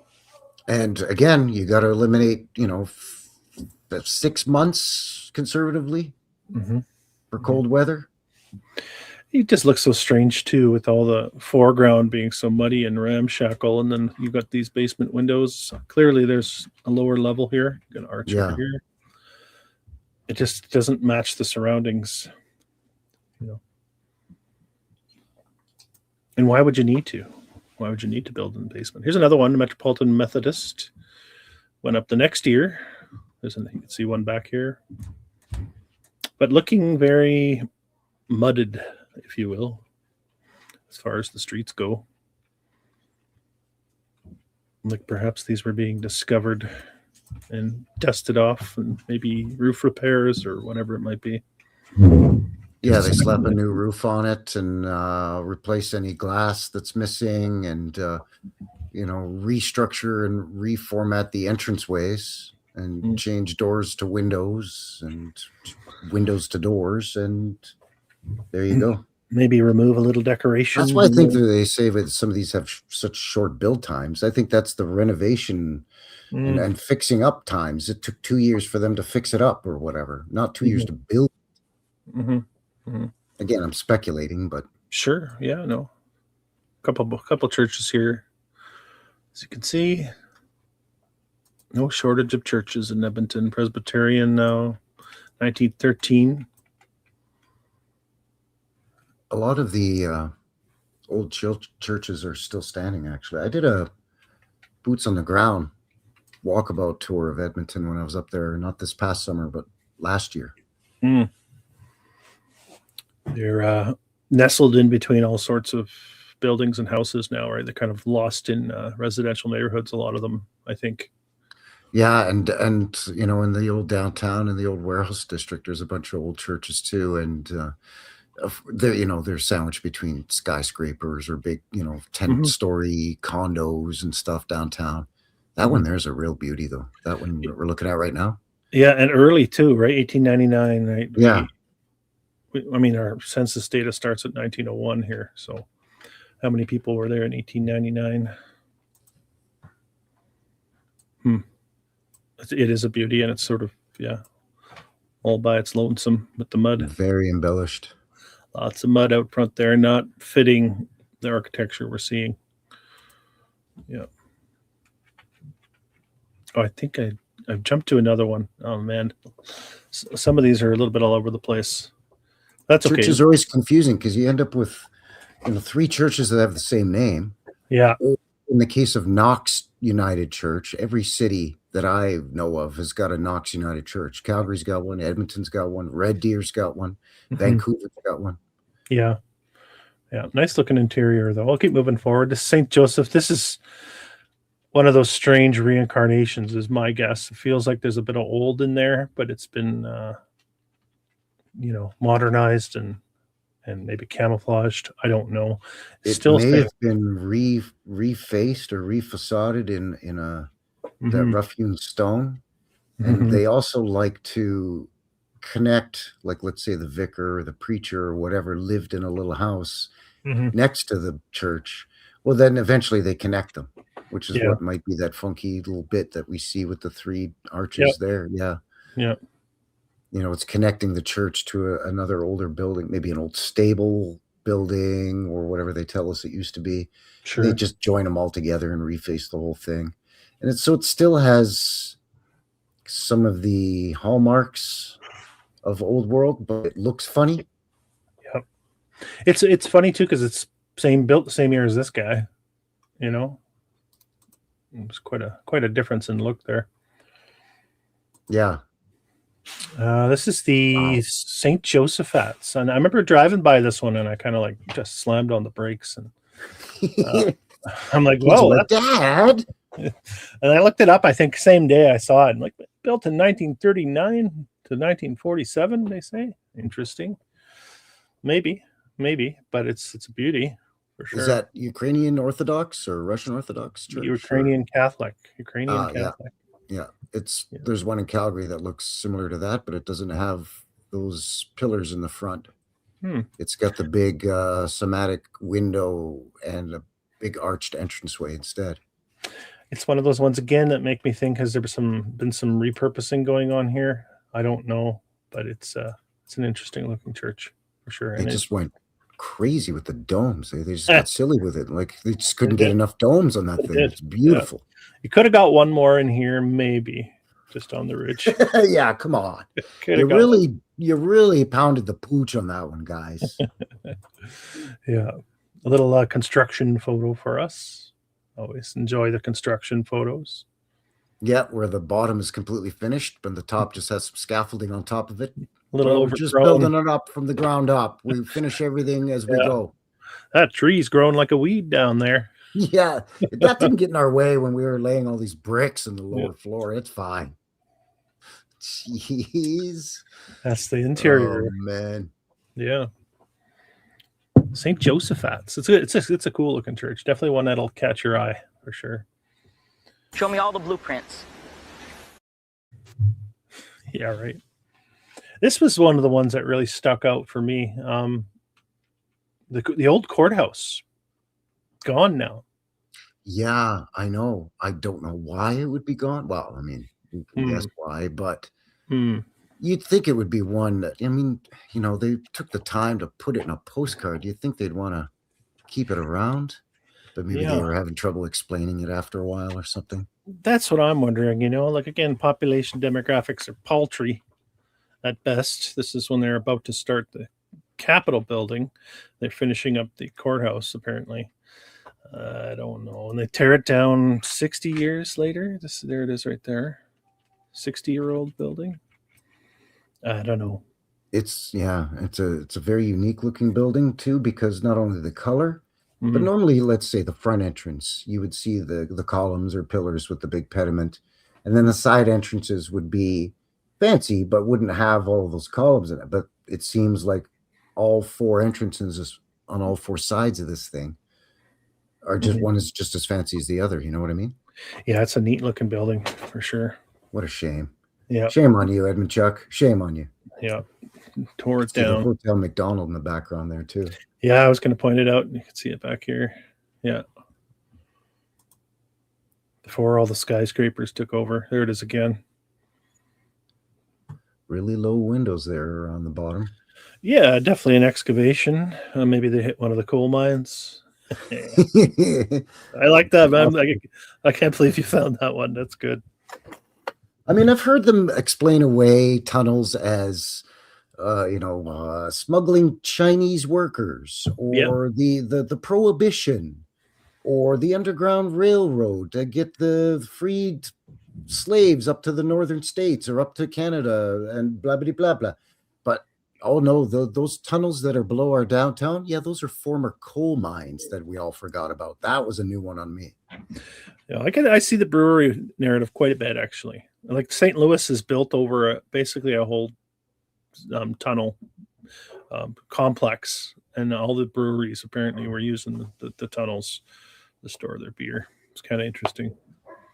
I don't doubt that, some of these older buildings, people, they change ownership of these, change hands over generations and generations. And fast forward to, 100 years later, what was a former whatever building is now, I don't know, some guy owns it and he's down in the basement, and what the hell's this behind here? And he discovers some spot and looks into it, and they say, oh yeah, they used to use that as cold storage, but it's actually part of an old underground tunnel system. Yeah, they bring in the old historian, the laureate. Yep. And then they come in and they tell you what's what, and they look at you like, wow, they're actually buying this. Okay, we'll go with it. Yep. I'll publish an article and that'll make it official. Exactly. Here's the inclined railway. I think it's the one you were talking about. Yep. Operational for 3 years. I know. All that work for 3 Jeez. years. Jeez, that's bad investment by the city. I mean, we think they make bad investments now, but I guess they're not. I guess it's a trend that goes way back to the old Wild West days where they Yeah. just had, I mean, it's these small populations, all these projects they're building at the same time, and they just wasting and throwing away money on something like this that only lasted 3 years. And they probably tell us it took 3 years to build it too. Yeah, look at the building up here associated with it. Like, that's no slouch. All part of the package, I would assume. And then looking very overgrown surrounding it, you know, like I don't know. There's something about Edmonton that's got that. Not much is growing here. I said overgrown, but I guess I meant newly grown. You'll see it with the Capitol building too. Actually, I'll show you that here. Yeah, a lot of like scrub brush type stuff. Yeah, yeah. There's a nice look at the Capitol building with the old rail car in front. Yeah, that's one of those sightseeing cars. Yeah, I did a nice walk around the Capitol building when I was there, and get to touch the columns. I often get accused of not doing any boots in the ground. Just a picture guy, but you would know if you knew where I lived, you'd know why. But I did get to touch this building. Oh yeah, I can see why you would. I spent hours when I was up. I was only up there for the day. I went up early in the morning. I got 11 a.m. and I caught the last bus out of Edmonton back to Calgary at 6:30 p.m. So I had 7.5 hours. I think I stopped for lunch at 3 for about half an hour, and that was it. And I spent probably almost half the day just filming the legislature building, just the outside too. Yeah, Because I didn't feel like messing with security guards and getting into that whole argument of you're allowed to film in a public building, and provincial legislature buildings are public, and I just didn't want the hassle. Fair enough. Yeah. Yep. There's the old steam train. Oh, it's another building. Just happened to open it up in 2005. Remember, only 8,000 people or so living there at the time. Empire Block. 4 stories. Look like high ceiling stories to me. Yep. Yeah, one of those. Oh yeah, we have 12-foot ceilings or whatever, 11-foot ceilings. Yep. I think a lot of times when we're seeing a building that has a 15-foot doorway and then it has 11 or 12-foot ceilings, the 11 or 12 feet between floors. I actually want to say that, let's say it's a 4-floor building. I actually want to say that perhaps there were people that were of taller stature and that was only a 2-floor building. And we came along and monkeyed around with the flooring and changed it from 2 floors to 4 floors. You know what I'm saying? Yeah, that's possible. And that's why you end up with more floors, but still really high ceilings in these old buildings. And really high rows of windows. Yeah, it's possible. You never know. They're still all in the same several year period. All these churches are popping up all over the place. Between 05 and 07, they're just whacking them up. You might get an 03 or an 08 in there, but supposedly a lot of overlapping big construction projects all going on at the same time. Begs the question: how many brickies were in Edmonton at the turn of the century? How many people were available who had the expertise to do this kind of work? And obviously they're shipping in all these bricks, which apparently weren't economically viable to ship because, I guess they were doing it to develop the city, but there was other things they could ship that would get a lot more money from an economic standpoint. I do remember reading that Edmonton had 1, if not 2 brick factories. But when I was up there, I was trying to find where it was or where it used to be so I could go and explore, and I couldn't find it, so I don't even know. So did it exist at all, I guess is a question. Right, like they say Calgary had one. It was called Brick Burn. Yeah, that's right. BRICKBURN, Brick Burn Factory. Oh yeah. But when you go to where Brick Burn Factory used to be, it's now a big city park and picnic area and with hiking trails. And of course, they have all the placards and signage up saying, oh, here's where they used to have the kilns and here's where they loaded the railroad. And the train tracks are nearby. But Yeah. I mean, you look at it now and there's not even a trace that there was a brick factory there. So I just kind of have my doubts. You know what I'm saying? Mm-hmm. Yep. They had their version of the Flatiron building, the odd shape. And there's the Hotel McDonald in the background again. 1913. That's a beauty of a hotel, man. Yeah. This one, 1912, 1913, got Lieutenant Governor's residence. All in that same time period. 1914 again. So just drawing them all together in that same time period. Right. It's interesting. Ridiculous. It seems to happen when I make a lot of my videos. They have them all squished into like a couple of years of construction. You know, like they're cramming it into something that just doesn't quite fit. I like this one. So we got the bridge under construction here. This is May 3rd, 1913. And I got the next one here, completed and in use June 19th, 1913. Pretty short turnaround there from construction to completion.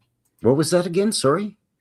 This one is from May 3rd, 1913. Right. And this one is from June 19th, 1913. So we're about a month later, and it's already fully. And it's already got a fully loaded steam locomotive too, not a streetcar. That's right. Yeah, that's a pretty short turnaround. So I thought I'd include that in here. That's impossible! Well, I don't know. But it sure is interesting. That's that high level bridge, man. Like you could see that in that lower deck there. You've got enough room for 2 lanes of traffic, plus wide pedestrian sidewalk on either side. There's lights, there's guardrails, there's parts of the pedestrian walk portion that jut out, so you can. It's like a little observation portion. Mm-hmm. And then, like I said, on the top deck, there's 3 sets of tracks Above here. Yeah. Yeah. And this is what you drive through, this portion here now. And it feels so like you're going to hit something. You're going to hit the oncoming traffic side view mirror. You know, like it's tight. Yeah. That's like the Center Street Bridge here in Calgary too, which has an upper and lower deck. All those lower decks are scary. Yeah. Well, this is an interesting one. The Holy Trinity Anglican Church, I believe it's in Strathcona, the south of the river. 1913 is the build date on it. They're using that interesting method of, what do they call that? Clinker bricks? Yeah. The blown out bricks that they're calling clinker bricks. I don't know. I don't know how they got that one to stick into mortar. Now, I have seen clinker bricks. Sure. And let me tell you what a clinker brick is, okay? A clinker brick is, generally speaking, and I'm going to say 99% of the time, is the same shape and size as all the other bricks that have been fired. Well, I mean, It's, how else are you going to build? When we see a brick that's starting to melt and change shape and become deformed like that, that's no longer what they would term as a clinker brick. Well, how did they put this part together? Was it just one big chunk that they set into a bed of mortar under here? That just looks ridiculous. Look at Clinker this bricks are basically bricks that just are exposed to too much heat compared to the other bricks, because just like your oven at home or any other heat source, there's going to be hot spots and cold spots. And in these, especially the older kilns, you know, there were hot spots and cold spots in these kilns, and you would end up with bricks that got cooked more than others. Mm-hmm. They looked darker, they looked kind of scorched or almost shinier, almost like what's that term? Obsidian, like glassy? Sort of glassy, yeah. And the sound comes from, because when you clink bricks together, they have a distinct sound, and these clinker bricks have a different sound. It's sort of a higher pitched, tinnier sound because they've had more of the moisture cooked out of them. Mhm. But they don't start to kind of really balloon out the way that what we're seeing here seems to. Clinker bricks tend to hold the shape of the brick. They may get slightly deformed, but not like this. This is something else. I'd say that's his foobarred completely. Yeah. This, I don't know. It's interesting. It's a church built in 1913. My granddaddy used to work at a brickyard. Hmm. He was a farmer, but in the winters he worked in a brickyard. And I wish I talked to him more about stuff that he did when he was a young man, but I was a really young guy, so I didn't have the perspective, let's say, that I do now. Hindsight being 2020, I wish I could go back and pick his brain about some of this stuff. But I do remember him talking about a lot of this sort of thing because I hung out with my granddaddy quite a bit as a kid. Yeah. Kathy's asking, could they be hollow? They're not hollow, but they almost sound like they're hollow because they've been so cooked. But then beyond that, bricks will melt if they're exposed to too much heat for way too long of a time. They actually do melt, like, candle wax looking type melting. But a clinker brick doesn't look melted. It looks basically the same as a regular brick, except for its color, and it sounds weird when you tap it against another brick. There's some meltage going on there, yeah. Anyway, I'll keep moving forward. We'll get the General Hospital. Funny looking, though. It's definitely anomalous. It is. It's odd. It's odd for sure. And I think I drove by it, and that's probably what caught my eye. And then I did some research to find it. It's one of those things you probably wouldn't even find in a search if you weren't looking for it. They like to pass that off as, that was a trend back in the, whatever, 19 teens or whatever. Imagine being the bricklayer with that as part of the plan.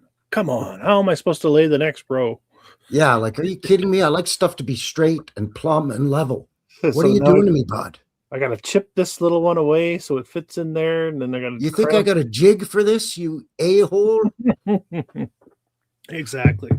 What a nightmare. General Hospital, great show. Terrible. Yeah, you cut it out. Couple hospitals, Misericordia. I think this is what we saw, and there was a postcard I showed earlier, and this was in there. The Misericordia Hospital was eventually torn down, as you can see. Beautiful looking mansard style roof on that. Very well put together. 06 again, all in the same timeline as pretty much everything else we've seen, give or take a few years. They were in a hurry. Sort of turret style at the one end, and that's got the mansard style on it too. I mean, because that's super simple. Yeah, it's nice. Sheesh. It's a beauty, though. Yeah. It almost looks like it's missing something on the other end. Yeah, asymmetrical. It looks like it should have had another one of those turret, for lack of a better word, turret style on the other end too, and it doesn't. But it's beautiful. Yeah. No, I hear you. Yeah, and who knows why, and if it ever did. But yeah, this is another General Hospital, I guess. I don't think it's the same one I just showed. It's definitely not this one. No, it's not that one. That cupola is something else.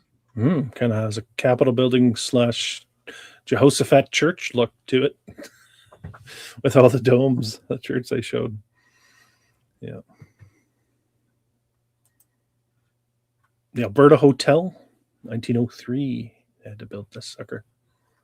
Got to put a conical dome on there just for shits and giggles, I guess. Yeah, and all sorts of beautiful stone and brickwork going on here. And then the basement, of course, action. It looks like plywood over the corner here at this point. Yeah. Basement windows. You got them fenced off here. Classic indications of why in the hell would they build a hotel like this in 1903? Look how you all in there, dumbass. We better put a fence around it. Like, come on. What are you doing? Put the windows below grade. What are you doing? Now I got to call the fence guy to put a little railing around it. Thanks a lot. Add-ons at the end of the project. Yeah. I just threw this one in. I don't know if there's much old world to it or if there was, but it's the Corona Hotel. I think it's gone now. So bit of an Art Deco feel going on. Yeah, it has an Art Deco feel to it for sure. Mm-hmm. And yeah, I'm pretty sure that's not there anymore. Mm-hmm. I don't recognize it anyway. I think I included this one in the file because that was 3 years ago, and that word was being tossed around quite a bit back then. Corona. King Edward Hotel.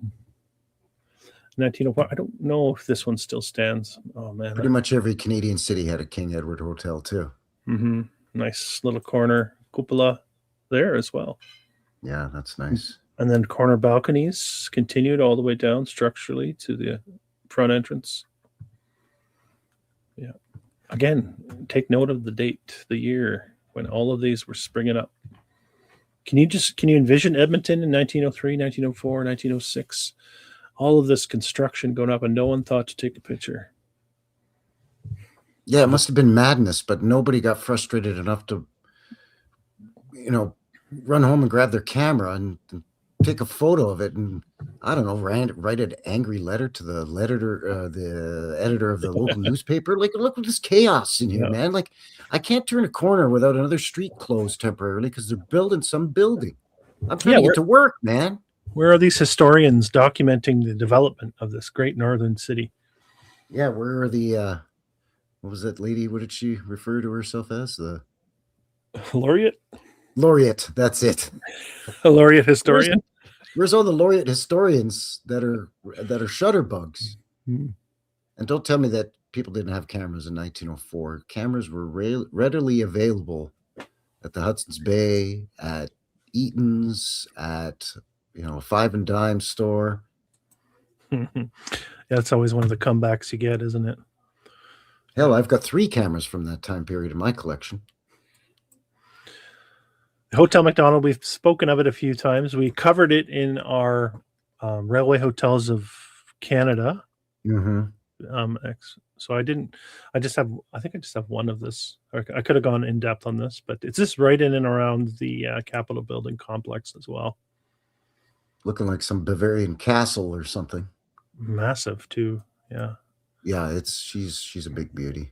This is she's where right on that, perched on that hill. The funicular is behind it, or was, and then you could see the river valley behind there. That's right. This is where the dignitaries and government officials would stay there if anything's being held internationally. Yeah. When King Chuck comes to Canada land from England, that's where he would stay if he went to Edmonton. Yeah. That's right. They actually have a couple of outdoor terraces at the back where they serve tea and all that. Overlooking and it overlooks the river. It's quite nice. Yeah. Makes sense. Yeah. Yeah. Hudson's Bay Company, we've mentioned it many times already. So here's the building that was in use early on. Yeah, that was their second. The first was the wooden rickety fort in front of the legislature. Yes. They finally got their ass together and put some bricks, stacked a few bricks, eh? Then they went to this, and then they went to one that's a little bit further into downtown that's clad in like white marble or something, marble tiles or something. Is it? I wonder if it's this one that they clad in. This was brick.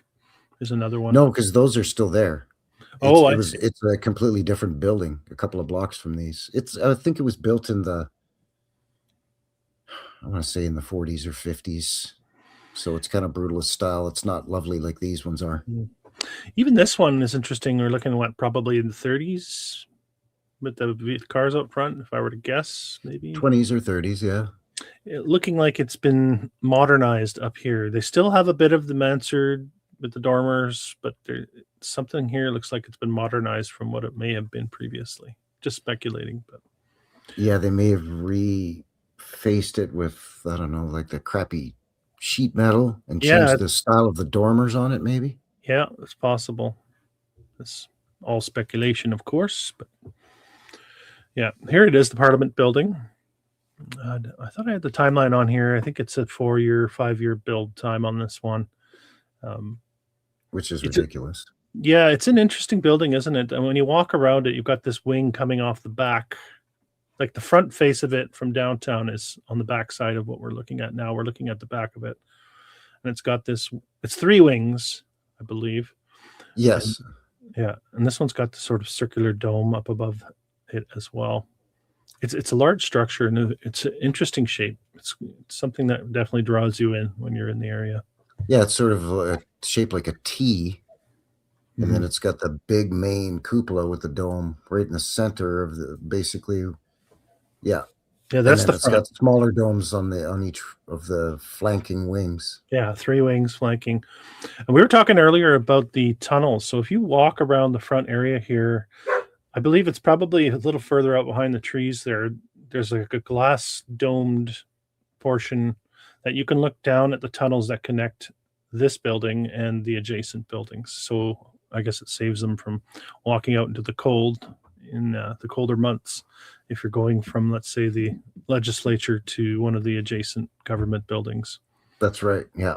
So, Yeah, they're all connected by tunnels, and some of them we're told are the quote unquote original tunnels from when these were built, mhm. and then some of them are newer tunnels that were built, in the 70s and in the 90s, Yeah. and then some of them connect, of course, the train as it enters underground Mhm. here and becomes a subway for a couple of blocks here. It They gets they all connect to that too. a little bit murky, all of those renovations and restorations and additions. And Well, yeah, exactly, because then it becomes, well, what's older and what's newer, and they might tell us this is new, but maybe they just renovated an older tunnel, and oh, I don't know, we just built it. hmm hmm yeah, there it is up on the hill. And this is one of my favorites, actually, from this building. Really showing the isolation of the building itself, foreground looking. This whole photograph has a mudded feel to me, like it's been discovered. And Yeah, because you look at the front grounds, there's no landscaping. I mean, to this day, there's water features in the front and trees and gardens, and then on either side of the left and right wings, there's gardens and trees, and then at the back, there's a whole park. yeah, it And looks these trees all look freshly planted, like they found this thing, fixed it up, and so we better plant some trees here, bud, if we're going to be claiming this as our Capitol building. yeah, and now it's quite a treed area, I believe. The park itself, really massive Yeah. trees. Oh, yeah. Absolutely. And it just looks a bit derelict in this photo, which I thought's interesting. I like this one too. I mentioned Ohio. So this is supposedly the McDermott buff sandstone that was used from McDermott Stone Company in McDermott, Ohio. Supposedly a photograph of construction, I suppose. I don't know. I'm thinking that they just scrubbed out the top portion of the dome Yeah, here. they just cut it off. I mean, look at the other dome on the left-hand side. You could see that there's an antenna or a piece of tech sticking out of it. So So they got that all wrapped up and decided to shift focus, I guess. yeah, it's stupid. And the other thing too, again, is that the railroad has barely come in at this time when we're told they're building this thing. Yeah. And they've decided that they're going to ship the stone to build this from Ohio to Edmonton, Alberta. Mhm. So it's going to have to come by rail because Alberta is a landlocked province. Mhm. We have no way of getting to the Great Lakes or anything here in Alberta. So forget that. Yeah. So it's got to come by rail. Mhm. So they're shipping this stone from Ohio all the way up here when you can't swing a dead gopher without hitting a sandstone quarry here in Alberta, even to this day. Yeah. I don't get it. Ohio had better sandstone, apparently. And the scaffolding looks so shitty too, Like maybe they're refacading the pediments up here. Maybe they're changing. Who knows? That just looks like a fudged photo. Yeah, I agree. I'll keep rolling on though. We won't dwell on it too long. It's probably worthy of dwelling on, but we have the Le Marchand apartments here, built in 1912. Again, Yeah, those places are beautiful. all in the same timeline. Once again, right? All within 15 years of each other, let's say. Pretty much. And this was built as an apartment building, is the story on this. Looks like it. Le Marchand apartment house. Yeah. Yeah. And the surrounding area, again, looking a little less. I mean, you can tell in the modern photo, everything's been developed, but young. All these trees look like they're newly planted. They've got the supporting sticks. Yeah, exactly. Yeah. They're still saplings, for want of a better term. Yeah. The old public library, funded by old Mr. Carnegie. Well, thank you very much, sir. Of course. It only lasted 44 years, this one. Yeah, I looked for it when I was up there, and I realized when I did a quick online search that it was gone. And I was like, oh, well, no wonder I can't find a darn thing. It looks like it's next to the McDonald's. Yeah, it's like a block away from it. And now it's, I think it's a modern, quote unquote modern, like built in the 70s office building. Yeah, Carnegie. I believe this is an entrance to the library. Free to all. Well, making knowledge available for free, Andrew Carnegie. Yeah, but it's selected knowledge. Of course. You're free to do what we tell you, to read what we tell you. Yeah, you're free to read anything in this library. It's like Netflix. People say, Netflix has everything. It's got to be. If it's not on Netflix, it's not worth watching. that used to be a mantra I used to hear. Yeah. Now it's starting to get to be the other way around. What? It's on Netflix? I ain't watching that. Yeah, these things come full circle, don't they? Yeah. Life is like a circle. The Strathcona Library, down in the south of the river, Strathcona. Yeah, and that's not, this one is not, from what I understand, not a Carnegie. No, and this one still stands. A bit of a grainy photo, but there it is, still standing. This one, I think, was built by the town of Strathcona, or was it ever a city? I think it was only ever a town, right? I'm not sure. Yep. The McGrath Mansion with some nice columns. Look at that place, very reminiscent of a southern plantation. Yeah, and the nice. I say we'll sit on the front veranda. I say, and we'll have some sweet tea, boy. That's right. Yeah. Maybe some of grandmother's peach lemonade. I'm just gonna let the dog in. He's barking here. You can take a gander at the Freemasons Hall. Yeah, well, of course. That's how they were whacking up all these buildings in 1906, 07, 08. Apparently dozens of projects at the same time. Well, they had the Freemasons right there, bud. Aren't those guys brick and stone experts? So we're told. Tradesmen. True. Yeah. So if the hall's right there, then these are the guys that did it. Problem solved, bud. We broke the mystery. Kind of built a bit like a cathedral, because it just had those skills. Yeah, this place is super fancy. I did some boots on the ground at this place for sure. It's the front end of it for sure. With all of this embellishment, it does look very churchy. Yeah. McLeod Building, 1915. Oh, it's pretty decorative. It's beautiful. Nice to look at. I think that still stands. Yeah. The top, I think, are glazed terracotta tiles that run all along the top of that thing in like green and yellow. If this is the building I'm thinking of, it's absolutely beautiful. They just had so much taste. Again, just a lot of time and bother, Yeah. The RCMP barracks had to build it like a castle. Sure. Well, you got to lay down the law, so you got to look formidable. Check out the old paddy wagon out front. Hey, that's a racial slur against Irish people, calling it a paddy wagon. Well, I'm half Irish. Oh, okay. So it's okay then. I guess it's okay. Yeah. Okay. That's a beauty inlay of the stone with the brick. Yeah, it's interesting. On that and on the one, the fire hall too. Fire hall, cut from the same cloth, I suppose. I'm not. That's probably the fire hall number there, but again, you're getting the horse and buggy and the beautiful brick buildings, and it just seems the means of transportation, the mode of transportation at the time doesn't match the architecture that was available to the people. It's one of the big red flags in this field of research, I think. The even the automobiles back then were they were pretty rugged, but I was talking about this on my live stream last night on my channel. I was talking about, and I was showing old pictures of Canadian winters, sort of from coast to coast, a couple from each major city, St. John's and Saskatoon and Vancouver, and then up north and, Yellowknife and whatnot.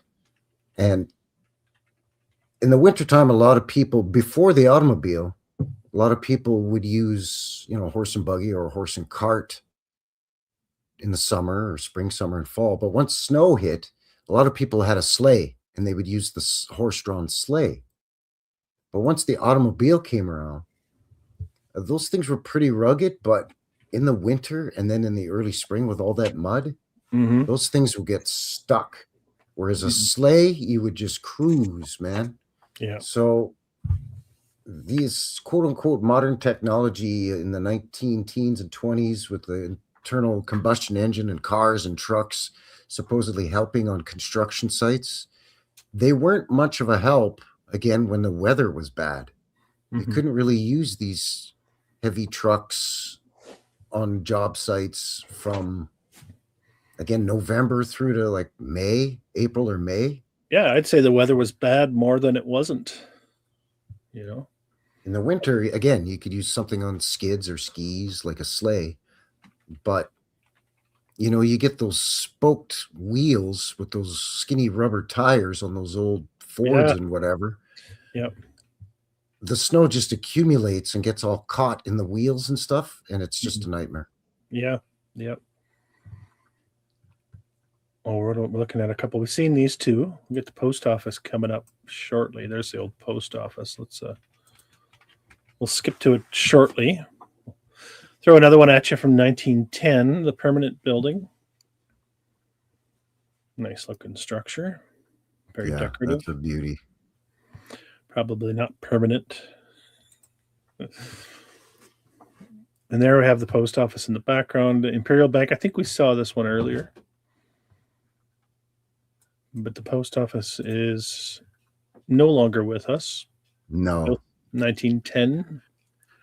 They love to knock down the old post offices. Only 62 years old. My house is older than this. It's ridiculous, right? When they got rid of it. Yeah. It's a beauty. Yeah. I love the gingerbreading around the edges of the tower there. It's sort of a coining effect there. And then you got some circular openings. Was that a bell tower? Makes you wonder. Why put this on a post office? Yeah, exactly. What is it, an observation deck? It's not a fire hall. You know what I mean? Maybe airmail, dirigibles were delivering mail. Yep. And then down on the they could moor up to the top of the tower, Yeah, you never know, right? The south side of the river had its own post office. This one still stands. Looks like it's maybe used as a Italian restaurant. Chianti. Oh yeah, Chianti's. Yeah. Chianti's. Yeah. It's an Italian place. Yeah, it's pretty good. Yep, my bad. We used to have one in Calgary. It burnt down. Oh yeah. I'm not even joking, and it was I believe you too.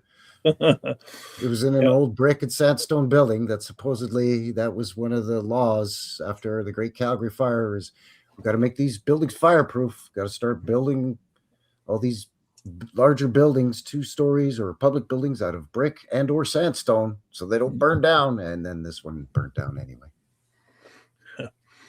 Yeah. So they had 2 post offices, one for the north side of the river, one for the south side of the river. There's the post office once more. And we'll keep moving. The Salvation Army Citadel, built in 1925, extensively remodeled in the 70s, probably unrecognizable. Interesting. Yeah, it still stands. I checked this one out on my boots when I was up there. It does look a little different, but it still has that funny little off-centered, that little thing right there. Yeah, it still that's has that. Almost looks like we've got some bulgy bricks going on here too. Hard to tell in the photo, but it does have some what look like they were told are like clinker bricks and stuff on it. Yeah, it's a interesting looking place. Mm-hmm. Well, we'll get into a whole slew of schools. Actually, before we do, let me show you the University of Alberta real quick here. So just get some structures from the university. Let me show everybody where the university is in Edmonton as well. I mentioned it earlier. University of Alberta grounds on the south side of the river, sort of right in here. You can see University of Alberta. They extend quite far now, all up into here. But we're looking at basically this area here. So Strathcona, you can see here. There's the old town of Strathcona, south of the river. And let's just look at some of the structures at the University of Alberta. Again, timelines. Let's take note of the timeline. How many brickies were living in Edmonton? Let's look at the population demographics one more time. 25,000 people living there in 1911. And this is what, the fifth 1911 project we've seen in your file? Probably. And then there was a bunch of 07. There was a few of 08. There was a couple of 06. Yeah, they're all in the a same. lot of these are going to overlap by what we're told anyway. Oh, definitely. Which makes it even more ridiculous. It does. It does. Yeah. The Assiniboia Hall in Assiniboia. I don't even know how to say that. Yeah, Assiniboia. That's right. Okay. That's what Saskatchewan used to be called. The Arts Building. Highly decorative. Because it's the Arts Building, I suppose. Wonder why they didn't do it in Beaux-Arts style. Yeah. We're just a bunch of cowboys. Cut us some slack. Yeah, we just simplify. Oh, a normal school. The Corbett Hall was once a normal school. Is now the Corbett Hall, or was, I'm not sure. Probably still stands. A lot of these are nestled in between the massive modern buildings of the current University of Alberta in Edmonton now. Yeah. Big glass buildings and medical this and that. But some of these are still sort of sandwiched in between those. You get a lot of old and new. Normal schools, of course, they had to teach the teachers what to teach the kids in the normal schools. Yeah, that's where the teachers learned the curriculum. That's right. Everyone and had the to method be of teaching, so that everything was streamlined and. Yeah, what do they call that? Prussian style. Sit in your desk and Anyway, Alberta College. Yeah, that's a beauty. It's not huge, but it's really embellished. Got a bit of flair to it, looking like it's been sided. But all of this on the one university grounds, keep in mind too. And very early, especially in a town that got 10,000 people living there at the time. Yeah. They actually have cannons parked outside of that Alberta College. They do. Yeah, a couple of cannons. What the? Maybe they got some serious learning to do in here. Yeah. Keep away unless you're on the class list. If you're not in the class list, get the hell out of here. Right. University Hospital, nice looking stack there. Actually, nice bit of flair on that stack. Looking always, it's ridiculous. Octagonal, yeah. Oh man. Yeah, they weren't simple buildings. Everything's got a little bit of the Edmonton Jesuit College. Well, there you go. Bum, bum, bum. These guys got everywhere. It's crazy how these guys just got around. Yeah, they started out east in Montreal and they made their way west pretty fast. They started a French-Canadian Catholic Jesuit mission here in Calgary before Calgary was Calgary.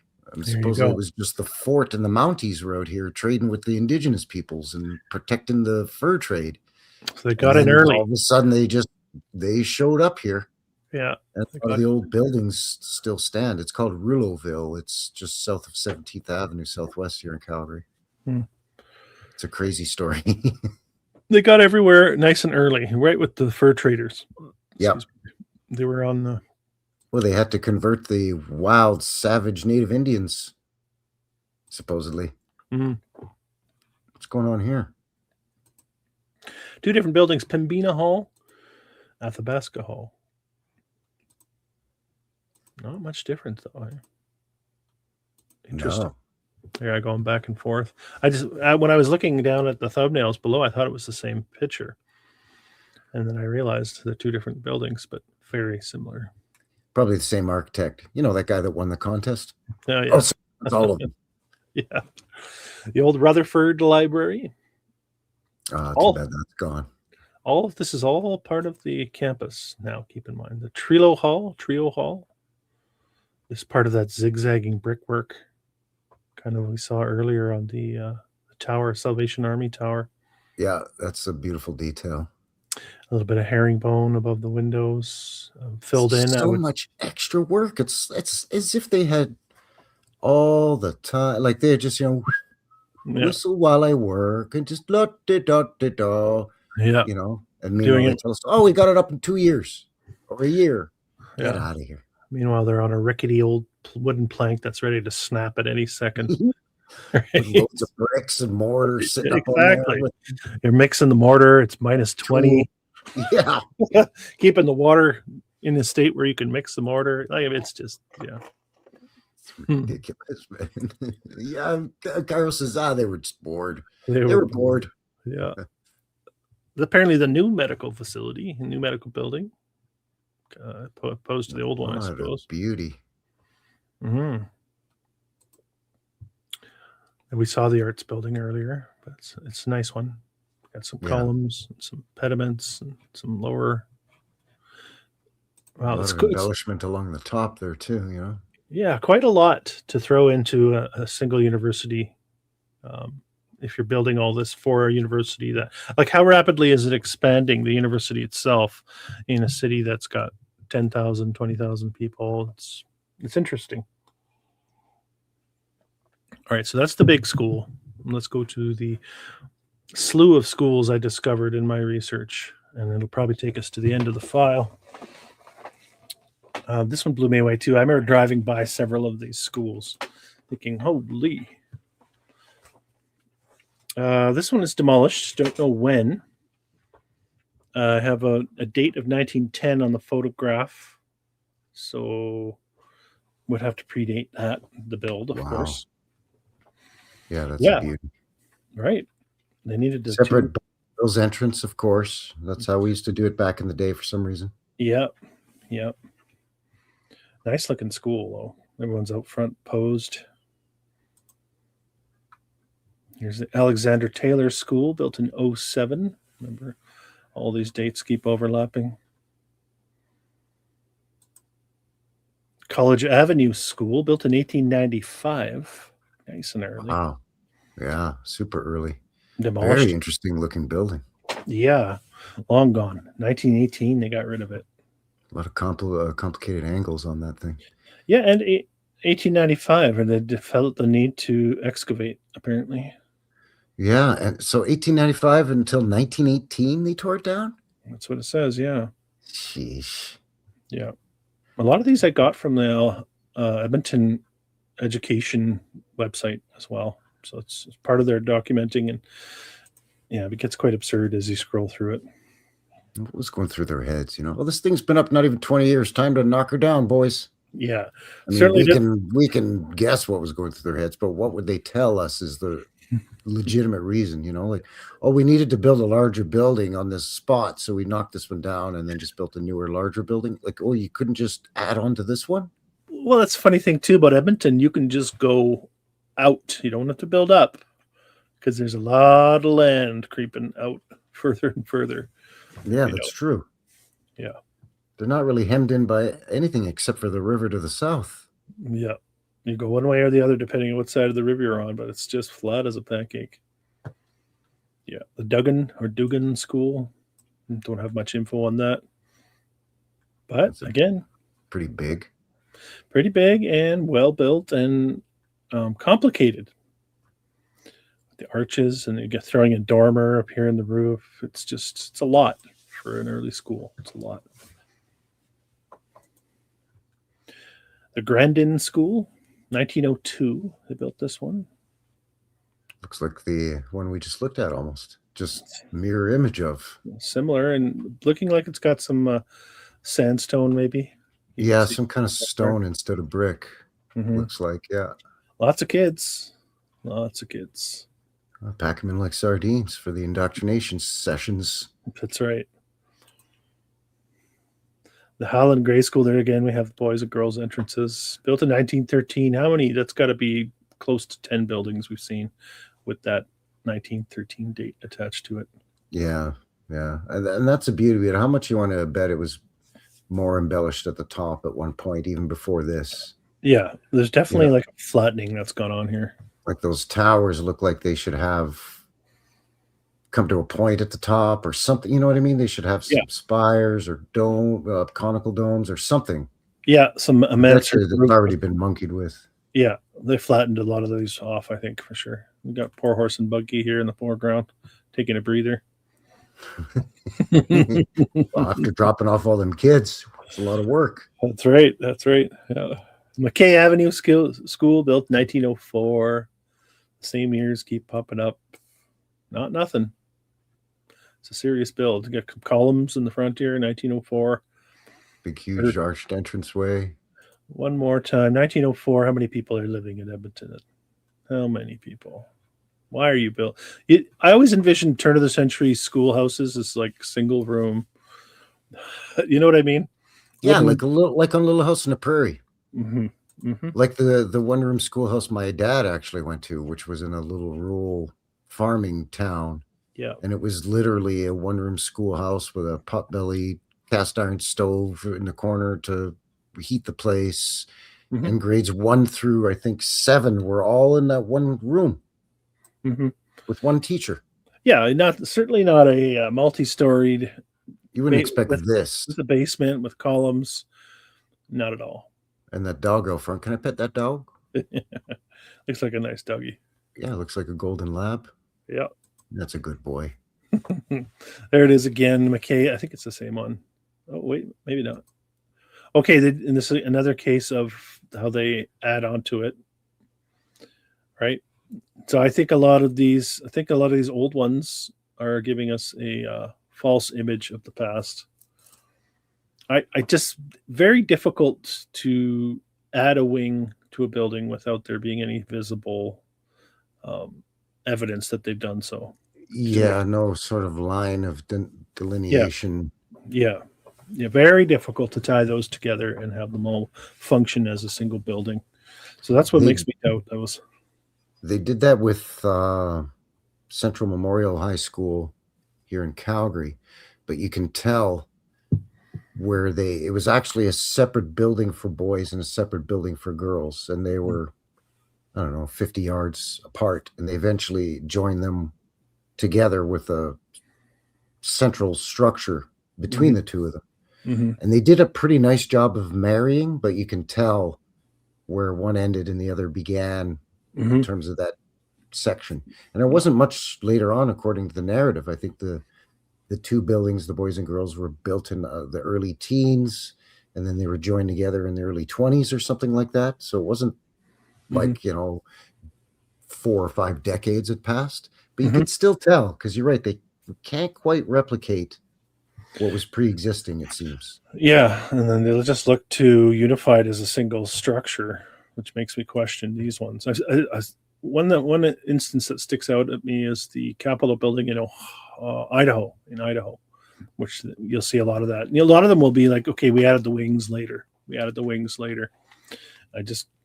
I'm pretty skeptical that I think it was all built at the same time. I don't know. A bit of trickery. Maybe not. Maybe it's just me digging too deep into something, but. No, I think you might be on something there.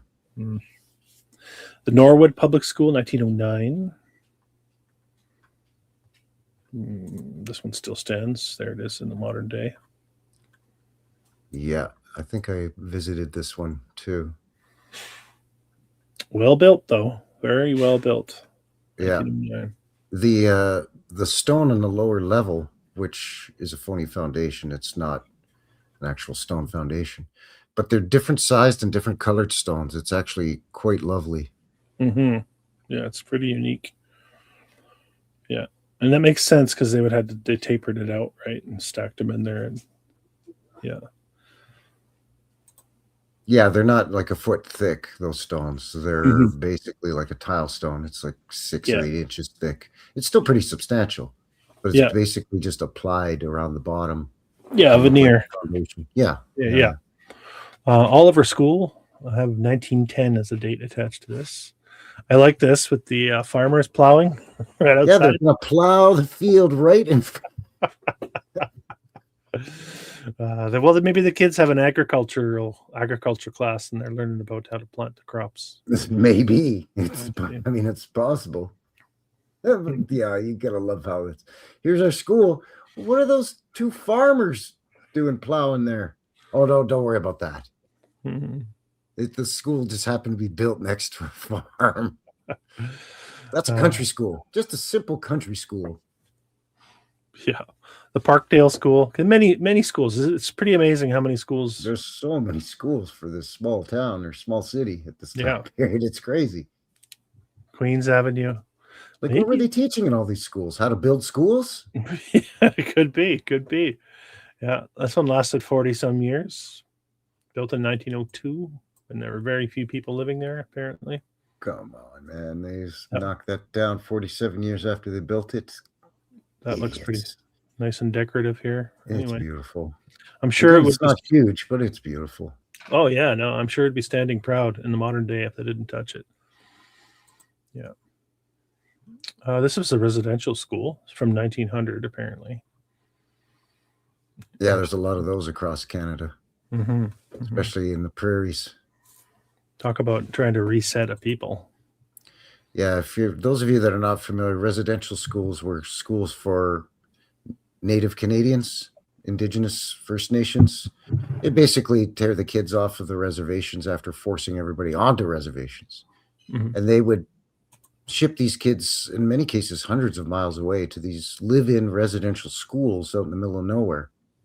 They'd cut their hair short, and they weren't allowed to sing their Indigenous songs, speak in their native tongues, play their traditional games, and they separated family members too. So if you had a cousin that went to that school and they found out you were cousins from the same band or tribe, they'd ship one of you off to a different school.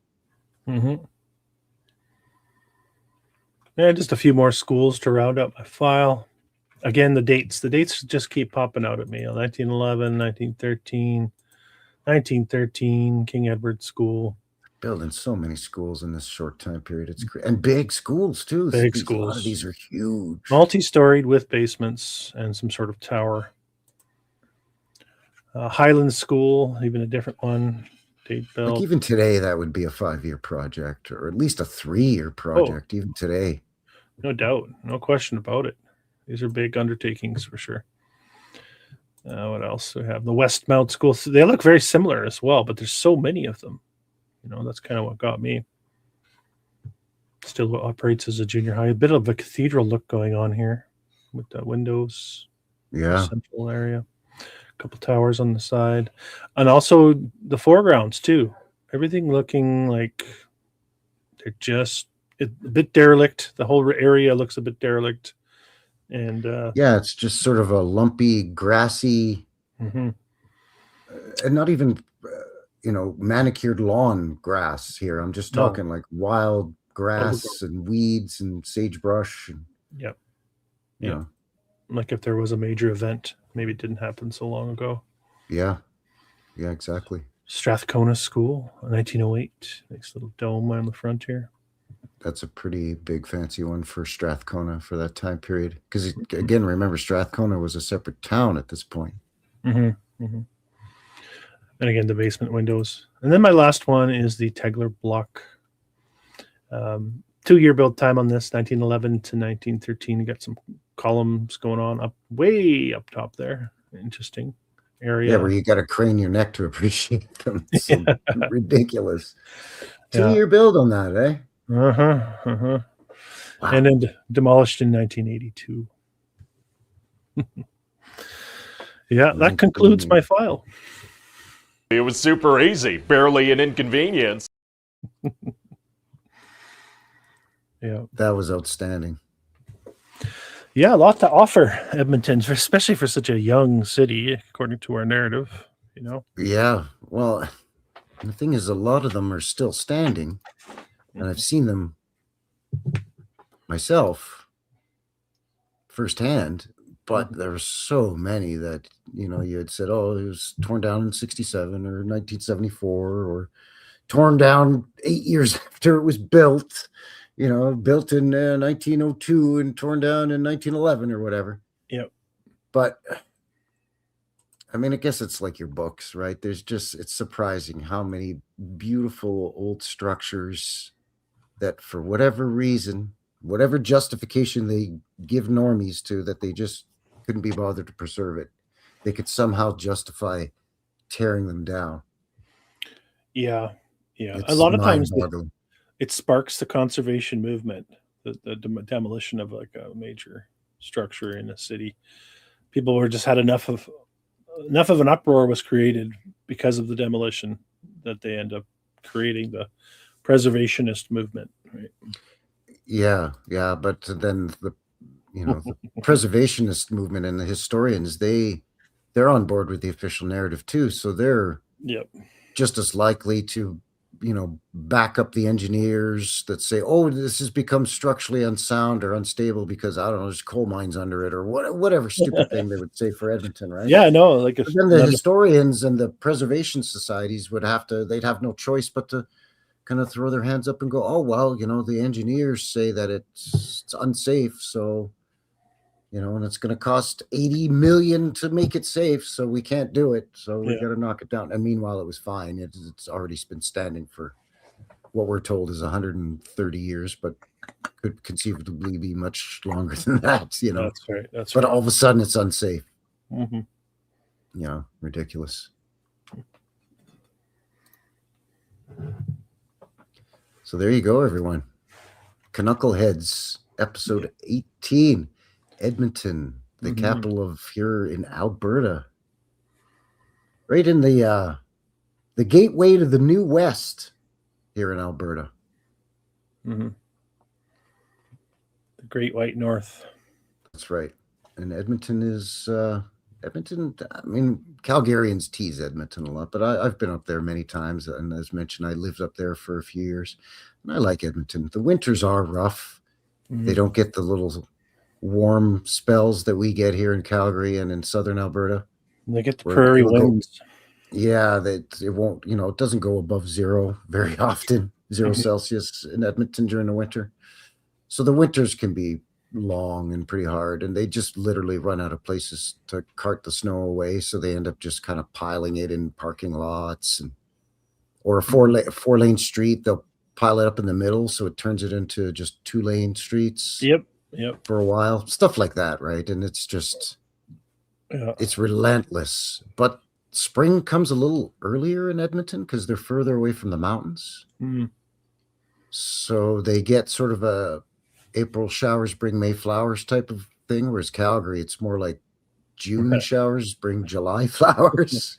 Yeah, that's like a here. Yeah, like they start their spring in April up there, or maybe early May, whereas here it's late May in Calgary. We're kind of a month behind with our spring. So and their summers up in Edmonton are quite lovely. They're a little more humid than Calgary because there's a lot of lakes there. Yeah. Up near Edmonton. So you get the big massive mosquitoes like they do in Winnipeg. Yeah. Mosquitoes the size of dragonflies. It's scary. Yeah. But Edmonton, everybody in Alberta teases Edmonton, especially Calgary, but Edmonton's a wonderful place. And you could even see from your file from the old buildings that it was once even more glorious than it still is. Mm-hmm.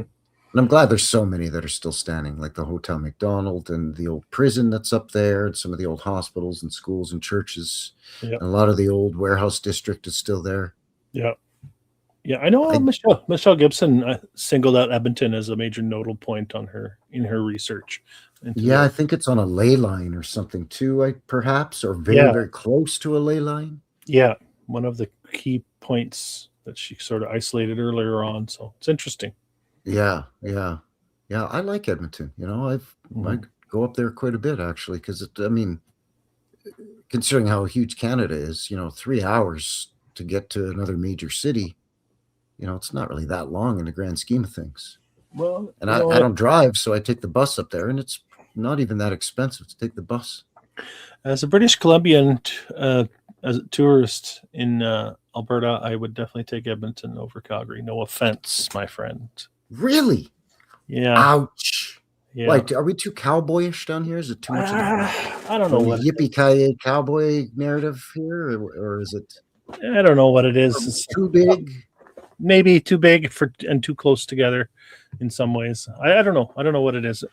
That might change if I visit Calgary again, but we'll see. The urban sprawl in Calgary is ridiculous, I will say. Mm. I mean, the downtown core itself, while much larger than Edmonton's, you could still walk from one end to the other in no time. Mm. You know, you can go from the far west end of the far east village in an hour, not even, just walking. Mm. You know, but the city of Calgary itself, in terms of, you know, all the suburbs and everything, we're so sprawled out. We're way too spread out and huge. They had to change the route of the ring road twice because it was taking them so long to plan and finance the ring road around the city that the city grew beyond where they originally planning the ring road. So they had to change the plans a couple times. That's interesting. Because we just That's interesting. it's like we're allergic to building upward. Except for in the downtown core. They'll build, you know, like 60, 70-story buildings in the downtown core. Oh, yeah, no problem there, bud. But in the suburbs, are they going to build like a 10-story apartment or condo? No. They'll build 2-story townhouses everywhere. And so they just need more and more land. It's ridiculous. Mm-hmm. Edmonton's not really like that. It's you're right. It's not as imposing to visit. I found that exactly.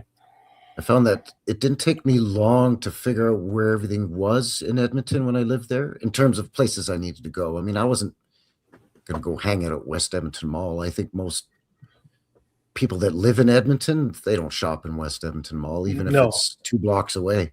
It's kind of a tourist thing, really. Yeah, or a vacation spot because of the water park and the hotel. Mm-hmm.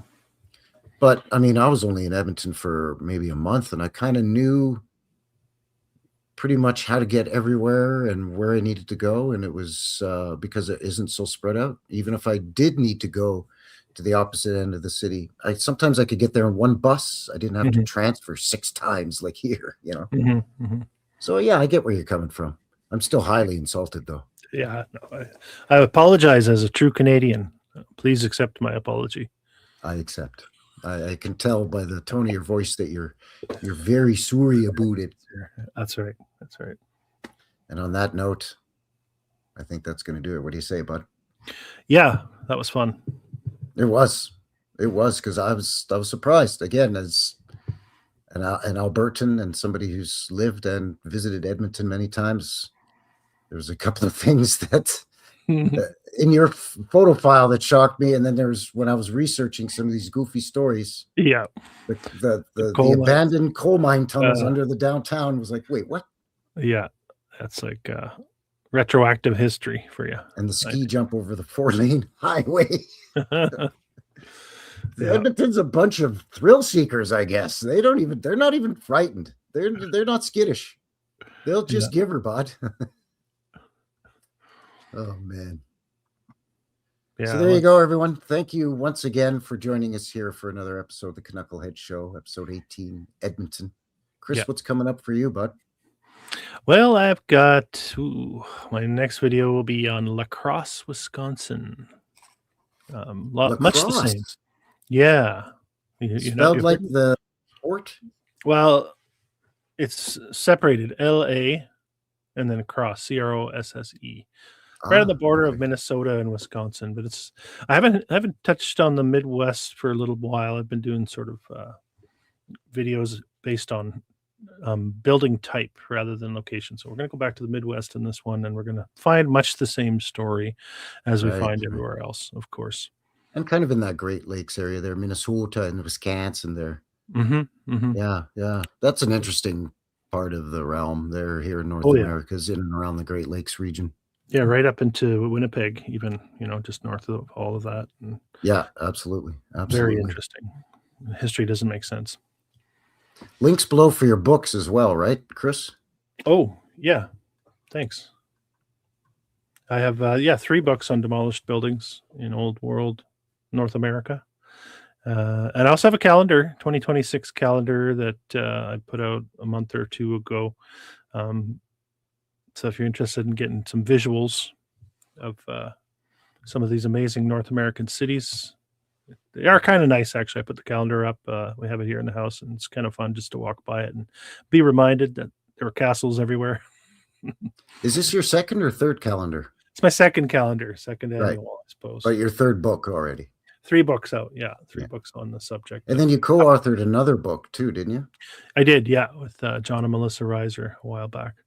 So, yeah, that's So that's how you support Chris's channel is that way you're getting something for your donation, for lack of better terms. You're getting a book or you're getting a calendar, but you're still helping to support Chris and his work.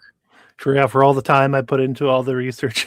It takes a lot of work. Yeah, I mean, I don't have to tell you how much work it is to do the digging and just to get some of the tidbits out of there. Absolutely. And then Canada, because part of the former Commonwealth, a lot of times, you're looking up something that you think is Edmonton, Alberta, but it's Edmonton in the UK, and you think, oh wow, look at that building. Mhm. And then you realize, oh no, that's in the UK. I can't use that one or whatever. Like Yep. that's a big problem, I'm sure, in a lot of former Commonwealth countries, but here in Canada, because practically every town or city is named after a town or city in England. Yeah, in the And the States. schools and churches are named after schools and churches in England, or kings or dukes or princes or princesses. It's crazy. No, I was going to say in the States too, you get a lot of double ups on city and town names. You're going to find you're going to find a Springfield in like 30 different states. So it's funny how they reuse names from state to state. Very interesting. Yeah. So there's a lot of filtering and scrutinizing that you have to do when you're doing the research to make sure that you're being as accurate as you possibly can. Mhm. Mhm. So links below for everything that we covered at the top half of the show, with the Wikipedia and some of the goofy narrative surrounding Edmonton. And then links below for how you can get a hold of myself at New West Reset, and then Chris over at Old World Exploration.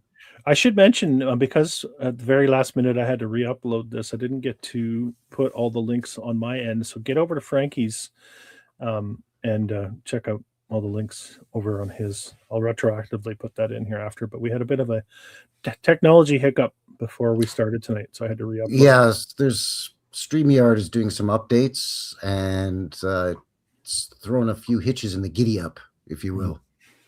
Well, get over to Yeah. Frankie's channel anyway and give him a sub if you're not. If you're watching on my channel, get over there and follow his work over there.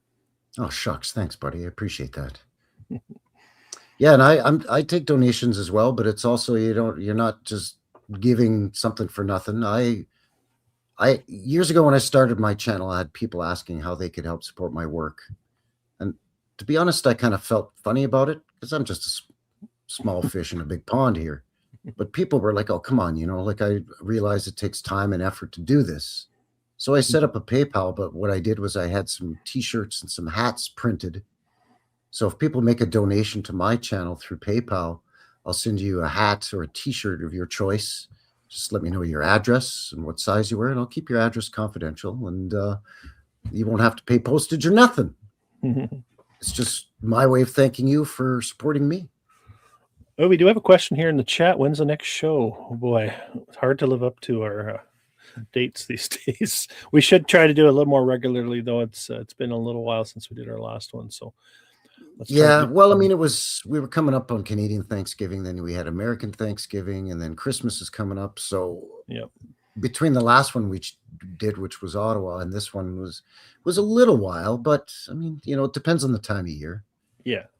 We could tentatively try to shoot for mid-January, Yeah. right in the new year, and Yeah. We'll come let up us know when you would like to see us do another show, and let us know where you would Someone's- like to see us do. Valentine's Day show. Kinley's saying. Valentine. My wife will kill Valentine's. me. Yeah, sure. Why not? Do a Valentine's show in February, sure. Yeah, I'll clear it with the wife first. Yeah.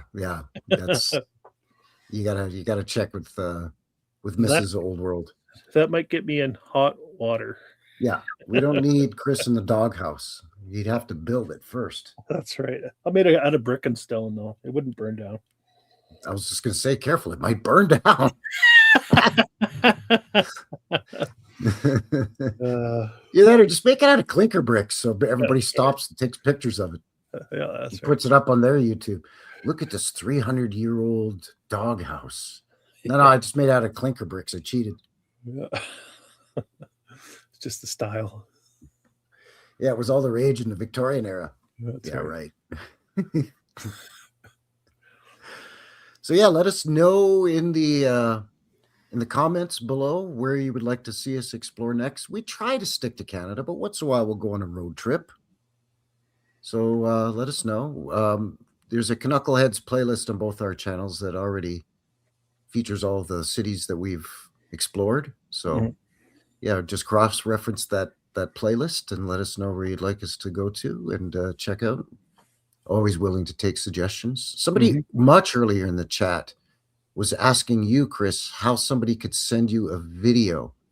They've done some boots on the ground, but they want to send you the video, is from what I understand. It doesn't always work through email. They should email me first, and then we could probably figure out a way to do it. All right. Yeah, there you go. And it's oldworldexplorations@gmail.com. Yeah, all of my about section has all that info, so people can go poke around there. But yeah, that's it. Thanks. All right, so there you go. I think that is going to do it. So we'll tentatively say January or February, and let us know where you would like us to explore, and we'd be more than happy to check it out. All right, buddy. That was great. Stay warm up there in the mountains there in British Columbia.